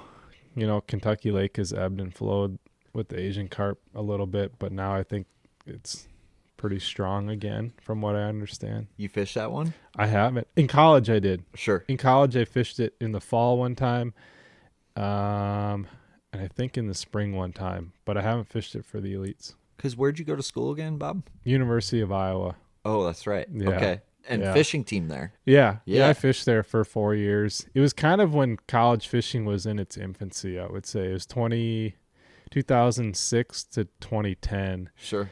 So that it was just starting Yeah. to get popular. I think my senior year, the national championship was up to like 60, 70 boats or something Wow. like that. And you didn't have to qualify for it. You could just go Show sign up and go. Yeah.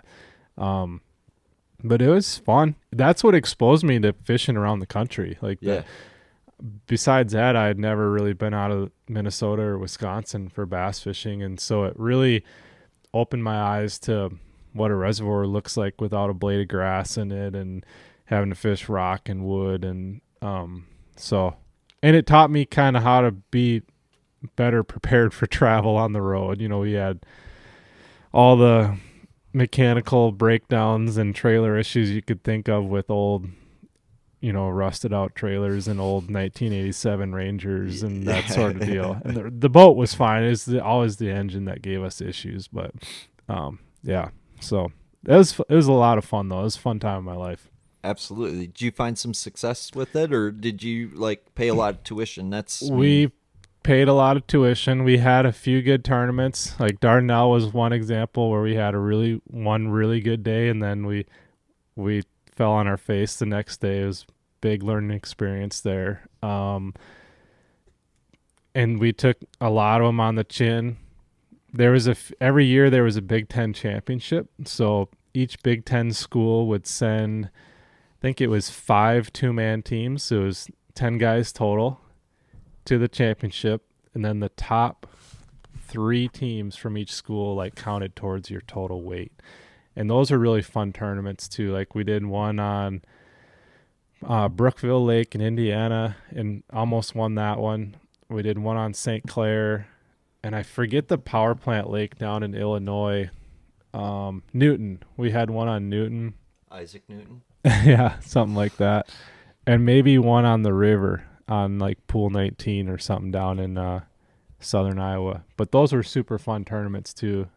And the camaraderie was always good. You know, staying with 10 college buddies on the road and just kind of mucking it up and learning as you go sort of deal. I bet that. But we were pretty green. Like looking back at it, the kids fishing in college now are so much better than we were at that time. Dude, it's amazing how much, like, my finishes don't show for it, but I feel like I'm so much better at bass fishing than I, like, used to be. And I used to have some success with it. So it's like, I wonder sometimes if I am that much better. I don't know. I think everyone is so much better these days. And we're in an information age that's at lightning speed. So you can learn a lot quicker. And we have technology that just shows us things that we've never seen before. And so I do think we have a greater understanding of fish behavior and fish movements. And now I feel like more than ever, a wider array of baits to choose from to catch them. Like efficiency too in cover, like getting them out of cover, like everything's better. Everything's better. You have a bait that comes through cover better than it ever has. You have equipment to get them out of cover better than you ever have. Got radar. Yeah. Now it's about like perfecting your approach and your presentation and your ability to trigger a bite versus, I mean, you still got to find them, but I think we all have a better understanding of how to find them today than we ever have, and an easier, more efficient way of finding them. But it's about like perfecting your ability to trigger a bite or having a tool that triggers a bite better than the next tool. So, and that's part of what we talked about earlier, just staying on the front edge of that stuff while also, you know, continuing to, you know, keep your confidence stuff true as well. Like you look at a John Cox who's so good at that, and he's just such a natural talent that he's competitive doing what he's always done. But not everyone's John Cox. Like not everybody can do that. And so I think for me, it's, you know, knowing when I can stick with the stuff I'm confident in, but also trying to have a better understanding of what I need to experiment with new stuff too. And I feel like am getting better at that, especially when it comes to forward facing and knowing when I can be competitive without it and knowing when I need to be using it. And, that'll be different next year for sure. But I had moments throughout the year where I like could almost predict before I even got there that I wasn't going to turn it on, and it worked. And then times where, you better be using it, and it worked then too. So, yeah, I don't know. Have you utilized like perspective to be more efficient shallow? I Like, would say no. I Really? would say that's where I need to do a lot of work for sure. And part of the reason I haven't put in the work is we're limited to one transducer now on tour. And so if we could have two, then I would probably, put in more time with it for sure. But the fact that we can only use one, there's the times where you would use it are so niche, I feel like, that I don't know if it would provide a crazy amount of benefit to me. I feel like there's times I understand when I would need to use it, like definitely around the spring, and the spawn. But I'm like, bed fishing isn't my forte anyways. I try and kind of avoid it as best as possible. And I feel like that's maybe where it shines the best. And so I just haven't put a lot of time in with it. But it's one thing that I probably should put in some more time with. the only thing I could really think of is like with you picking apart shallow cover with what you can see. Sure. And then like all of a sudden it'll maybe show you on a 100-yard stretch, maybe 2 casts or 3 casts that you couldn't see, right? Sure. That you could make. Now, talking to Cox, he would say, I mean, maybe it's more beneficial to be quiet, Sure. right? And not have any pinging. And that's, I think, a big deal he incorporates, right? So it's Yeah. like, And do you take maybe that extra casting benefit, or do you take that extra target benefit or quiet benefit? Are we deer hunting? Are we? Yeah. For me, what I've learned is so my thought on that is I can be more efficient and cover more ground when I'm not staring at that thing. In terms of flipping shallow, I'm 100%. talking flipping or shallow cover, not agree with you. necessarily like scoping offshore. If I had perspective on while I'm trying to flip bushes or docks or laydowns, I'm just moving at a much slower pace. So I feel like I can cover more water and hopefully run into more active fish without that really bogging me down. So is that kind of like 10 killer? You were moving at a decent like clip, and you were kind of it was more about that than really hunkering down. Yeah, I definitely hunkered down into a certain zone of the lake, but yeah, I didn't have my forward facing on that tournament. I didn't. Like troll mode on 3, 5, 6.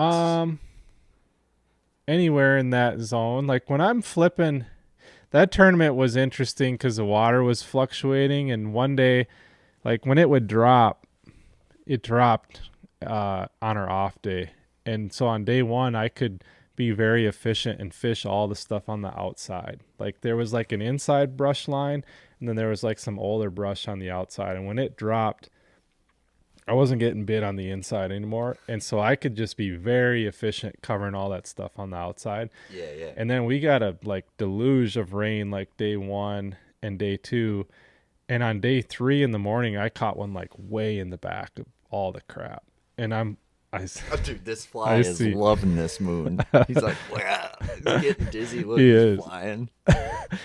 I'm sorry, I did not mean to interrupt you. It's all good. You're drunk fly. But I couldn't be as efficient because then I was having to like get way back into everything and pick everything apart more than I was the first few days. So more target rich. Yeah, that's a long answer to your question. No. I could move fast when the water was lower, and then when it went way up in the bushes, there's just so much more stuff to pick apart, and you got to be a lot more thorough. Well, you know what I mean by that question, because that's like the shallow game is there's a pace to it. Yeah. And like I'm always curious, those guys who have that top 10 or top 5 success, is that pace covering more ground more efficiently, or is it getting 5 bites because they know this is the zone and they're going to flip more thoroughly and slow and freaking be more stubborn with that area, make repeated flips, and it's like there's 2 elements to that. I think back to Mike McClelland winning on the Kissimmee chain, like way back in the day, beat Brian Snowden, and he threw a freaking trick worm at 4 or 5 pad stems for an Sure. entire day, and I'm like, but he Yeah. won the tournament. Yeah. Like, Yeah. so it's like there's 2 paces to that. I would And say, I'm always curious. yeah, I would say when the water was lower, I could move quicker. And then when that water came up, I had to be a lot more thorough.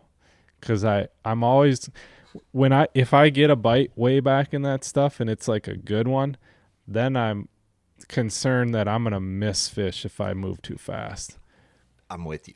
And then that was like my flipping program. Then I moved down the lake, and whenever we get like a push of rain coming through or a cell of rain, I caught some on a swim bait, like a big line through 6-inch swim bait. And then Cool. I was covering water, Yeah. then I'm moving relatively quick. Which line through do you like? Well, Do you mess with that a lot? no. Okay. So Pat had been catching some on a Bass Mafia. Oh, yeah, the full, what's the one? Is all dangerous or whatever? Yeah, Yep. with the one hook. That thing's cool. Yeah, and on docks in practice. And I had been fishing docks with a white swim jig. Sure. And he's like, just tie this one on and, just have it on the deck if you want to throw it around docks. And so I was like, okay, whatever. I never threw it in practice. And then on day 1 of the tournament, I had a decent start to the day, like 14 pounds. And I was like, how do I upgrade without continuing to fish this primary zone? Without burning your day 2 fish. Yeah. And so I moved down lake to an area where I had a couple bites, and it started raining heavy, and it just felt kind of silly to be flipping that like thorough in the rain and clouds. And I looked down, I saw that swim bait, and I picked it up, and within like 5 minutes I caught a 3-pounder, which was an upgrade. Yeah. And so I was like, okay, I'm just going to do this for a while. And then I went like another half hour and caught a 3-pound smallie and upgraded again on it. So that swim bait deal, I was fishing the same kind of cover, the bushes, but I was moving a lot faster. But it was also conditional based. Like we had a front 100%. moving through clear water, kind of a highland reservoir where those fish are maybe more active during that front. And so it was conditional based too. When we had clouds and rain and wind that week, I was throwing a swim jig or a swim bait, and when it was slick, calm, and sunny, I was flipping a lot more. Sure. So And in your mind, like you're flipping, and do you think like the bait like how much did your bait matter? Like a black and blue versus brown, or this trailer versus that? Like, do you think that was as much of a factor, or was it more so rate of fall probably and that sort of thing? yeah, I mean, it was relatively clear water, so I was just throwing a green pumpkin jig with a green pumpkin cleanup Yeah. craw on the back, and it was a 1/2-ounce jig. I mean, I think you could have got bit flipping a bronco bug too, probably, or any other creature bait, but that jig just seemed to be a little more efficient than a Texas rig. Sometimes In wood, yeah. sometimes you're fighting a Texas rig with that, especially if it's a straight shank, like coming through the plastic, getting hung all the time. So that jig was just more efficient in and out of cover. I'd much rather flip a jig in wood than a Texas rig. In Yeah. grass, I could see it going. Grass, it's almost like if it's shitty grass, Texas rig, and if it's good, clean grass, do you want more bites or bigger bites? Yeah, and it kind of depends on the wood too. Like this was pretty nasty, like buckbrush stuff. Like if you're flipping willow trees or laydowns, I have flipped, a Texas rig quite a bit, just a straight cleanup craw or a bronco bug around it where you're not getting hung as much. But when you're around that gnarly stuff, if you can get a jig with a good head that comes through that stuff, you're a lot more efficient in and out. And I seem to hook and land more fish that way too. They just don't seem to get hung up in there when you set the hook on them. I would agree with that. I don't know. Well, and it's weird, like, people think a jig is a jig. A jig ain't a jig, and, like, there's jigs that just hang up in wood. Like, Yep. and there's jigs that don't. Yep. And, like, that, like, there's a jig that works really well on wooden docks, and there's and there's a lot of jigs that don't. And it seems like, there's, like, this magic balance, like, where you can get a jig that doesn't get hung right in wood, and I guess, Yeah. are you pretty conscious on like a hard cover jig versus a soft cover jig, and are you changing jigs, or have you found one that works for both really good? No, I definitely throw that flip TG a lot around grass. Yep. or today we were kind of around a mix of everything. But it wasn't like But it wasn't brush. brushy wood. It was more like a lay down, and you could kind of work it around it. You could snake that thing through. But if I'm around wood that's like buckbrush, or on the Tennessee River in certain areas, there's pine trees that have fallen in the water, and they got just branches and limbs everywhere on those things. They're super snaggy. I flip my buddy Caleb Kufal's custom made jig that he pours. Yeah. And just be honest, like it comes through it really well. And one thing I like about his jig too is the weed guard is like really close to the point of the hook. It doesn't stick way up. And it doesn't. Yeah. So like when you're pulling that thing up and over, if it does happen to roll on its side, like there's not a lot of gap between the top of the hook and that weed guard for a limb to get in there. Yeah. Or get hung. So that's really key, is like a low weed guard, low angle.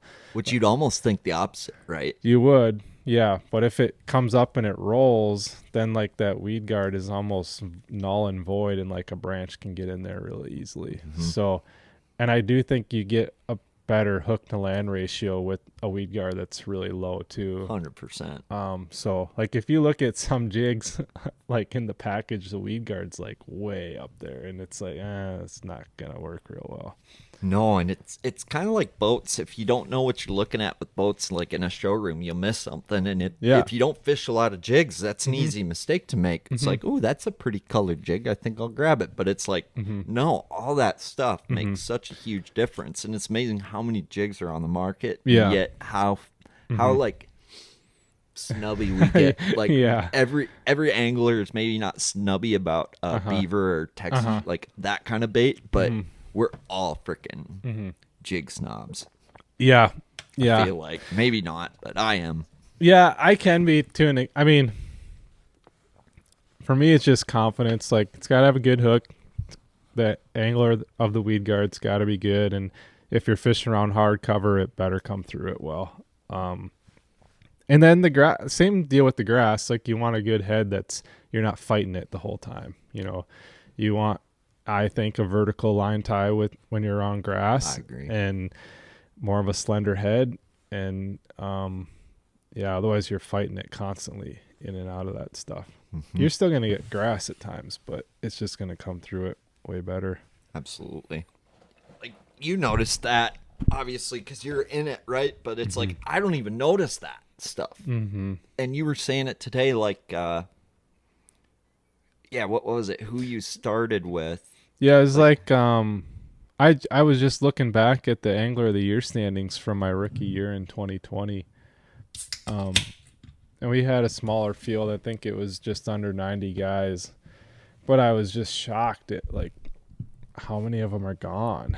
Like, it's just, when you analyze the number of guys that I've fished against over the course of 6 seasons and the amount of turnover in terms of guys getting cut or retiring or Bowing out. Yeah, bowing out, all that. It's crazy. Like, there's the bottom third of the field, I would say, seems to be ever revolving. And I suppose you could say that with most sports too. Now that I think about it. Yeah. You know, most professional high level sports, you know, it's probably revolves maybe even a little more than fishing. But historically, fishing was not, I don't think was like that as much. Maybe it always was. Good old boy though. Like, once you're there, they didn't used to kick people off, did they? What they or used maybe to they do just back in the day. 06, Luke Clausen won the Classic, whatever. Yeah, Like, did people get cut then? I think after a couple years after they started the elites, they did, because they still had the opens back then. I don't know how many else guys. do you feed her? Yeah, maybe it's always been like that. Bring in about 10 new guys a year and cut about 10 guys a year. So, but I guess my overall thought was that it's kind of just like a game of survival. Like, you're trying to just, you know, keep at it and keep doing it. And like, that's kind of how I feel, especially with this next generation of highly talented anglers that are coming in every year.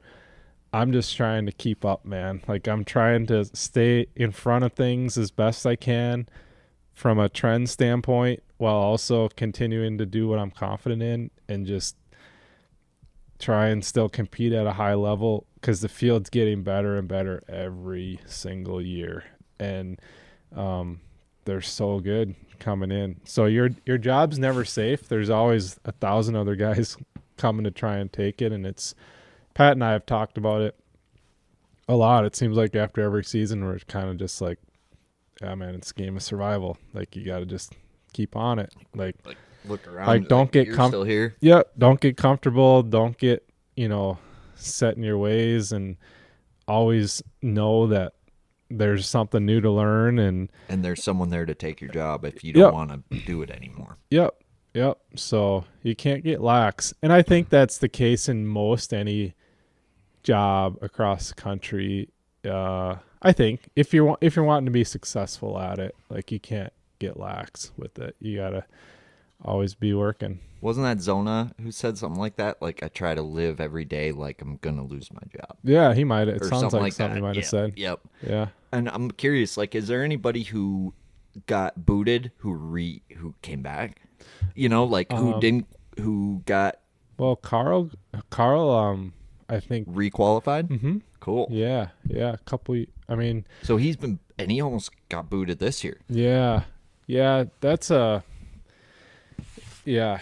They're changing some rules on how they do that next year in terms of taking your AOI average towards. Was there some Well- upsetness about? Well, it was Or more so unfair, Disgruntled. like maybe some disgruntledness. I don't know what you want to call it, but I think there's been guys like Pipkins has been on the verge of getting cut, but also fished the Opens the same year and requalified. So there's some guys that have done it. It's super difficult to do. Like, oh yeah, Pipkin. Yeah, Hackney came back through the Opens. Ike right. Canelli did. Christie did. So there's a lot of guys that have come back and requalified to get back. But What about that Legends? I thought Iconelli got back on a Legends exemption, but I could be wrong. I think can't remember. if I remember correctly, he didn't want to come back based on that, and I think he I respect requalified through the Opens. He's not my favorite angler, but I respect that actually. I could be wrong on that, but I think that's what happened. I'd have taken that Legends exemption, baby. Like, I think so. I'd have to double check, but I think that's maybe what happened. I could be wrong. But yeah, like with Carl, he had to, in 2015 and 16, his rookie year and sophomore year, he had tough years and he got booted. And then he requalified and came back in 2019, but he still had to keep those bad years towards his career average. oh sure. So the idea was that if you've dealt with that, you've kind of paid your time, and you've done what's very difficult, you got to requalify and get back, then you shouldn't have to carry those bad years towards your career average overall. Is kind of that was the Start fresh instead. yeah. Yeah. So I think next year they're changing that. So for anybody that has been on tour for X amount of years and maybe gets relegated and then comes back, you won't have to keep those prior years with you. So Interesting. Yeah. But yeah, it's a game of survival, man. You're never safe, and you always got to keep working. And it's changing fast, dude. Like, I've done it for 6 years now, and You survived. Maybe you could argue that it's changed faster at other times in the sport. I mean, mapping was a big deal. Side imaging was, but Nothing's changed more than your 6 years. I feel like tech has changed a lot, plus our array of baits and tools that we use. So you just try and spend as much time on the water while also balancing family life to keep up with it. I feel like the tech has caused the tools to have to change. Yeah, if that makes I would agree sense, with right? that. Mm-hmm. Yeah, we're having to find new ways to trick them. Yeah. Do you ever worry about like raising kids in this world in the future? Like, I mean, for me, it seems hard, challenging Yeah. to make decisions on. Do you give them a cell phone? Do you give them an iPad? When do you Yeah. do that? And Yeah. these aren't decisions you need to make anytime soon. That's the good news. But Yeah. like, you guys talk about that? Oh yeah, for sure. I think we haven't gotten into the nitty gritty of all that stuff because that will come with time. But yeah, it's for sure. Like, you definitely gotta think about it. Like, from a from a selfish like fishing perspective for me, like if my son is interested in fishing, I don't care if he would use live scope at some point in his life. It doesn't bother me. But I also would love to introduce him to fishing similar to how I did with a 12-foot tin boat and a 6-horse on the back, and, you know, throw the life jacket on when you're 10 years old and go at it and just go fish. Yeah. And kind of learn how to fish without any sort of tech. And then whatever, if you want to use it later, I don't care. That's totally fine. But I think there's some advantage to that, like learning how to catch fish without it. And who knows, he probably won't be tournament bass fisherman on a national level, but I think just be whatever he wants to be. Yeah. Yeah. So I think that'd be just kind of, it'd be fun for me too, to go fishing with him in that realm. Are you looking forward You to know? that? Oh yeah. Yeah. Yeah. I think it'll be fun. As long as I try not to force it on him, right? Like I'm That's the not going to hard be thing. that person that forces it on him for sure. But if he wants to go and have some boat snacks and come along for the ride, that's cool too. That's your best chance of having him like it, dude. Yeah. Is to not like the Yeah. only thing that seems like the more you shove it down their throat, the more likely they are to rebel and like something else. Yep, 100%. So if he wants to do it, great. If not, we'll support him in whatever he wants to do. Yeah. So yeah, I'm cool with whatever.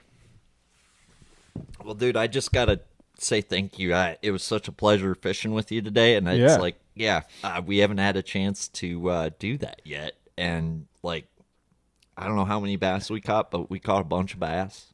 Yeah. And we caught big ones, and we caught them every way we wanted to catch them. We caught some on deep rock.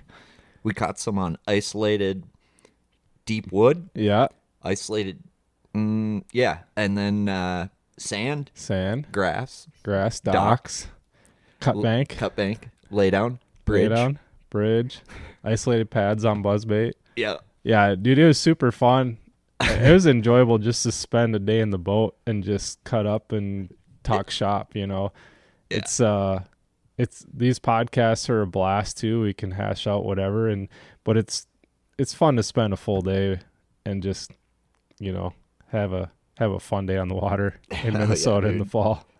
Amen. And it's something like John Cox came up and he got to experience it. And I think like he was talking about like they have to like use shiners like where he goes to catch a bass. Yeah. Like, and I think it's just, we don't understand how good we have it up here. We're spoiled, dude. It's not reality. I'll tell you. Like some of our fisheries are. There's real ones. They can be tough to catch, no doubt about it, for sure. But day in and day out, like this is not reality to what tournament bass fishing is across the country. No, it's a different solar system. Yeah. It's different. Yeah. It's a different realm, if you will. Yeah. So Yeah, but super fun, dude. Appreciate you having me. appreciate you coming out, man. Drive Yeah. safe. Yeah. And dude, always rooting for you, Bob Downey. And I think one thing before we go, I think, you know, where can people follow you? Where can people support you? Yeah. I know your YouTube channel stuff. You did some recaps on events. People can tune into that. Yeah. Hit subscribe to Bob Downey and Teal's Bass Galaxy, and then Yeah. Instagram, Bob Downey Fishing. Yeah, just Bob Downey _ on Instagram, and then Bob Downey Fishing Facebook, Bob Downey Fishing YouTube. Try and do recaps for every tournament, and then I'll probably do some more stuff this fall off season. But yeah, I appreciate you guys following along and like and subscribe. You know, myself, Teal's Bass Galaxy, and we'd all be happy campers if you did that. Dude, support these guys. And the big thing about Bob is like he's the people's champ. He's proof that this dream is real and alive. And I guess if you haven't heard his story, I encourage you to check out the first episode we ever recorded, because it's one of the coolest elite birth stories I've ever heard. And you hear that story, and I promise you, you cannot hate Bob Downey. So this is Teal's Bass Galaxy. Appreciate you, bro. Thanks, checking dude. in, checking out.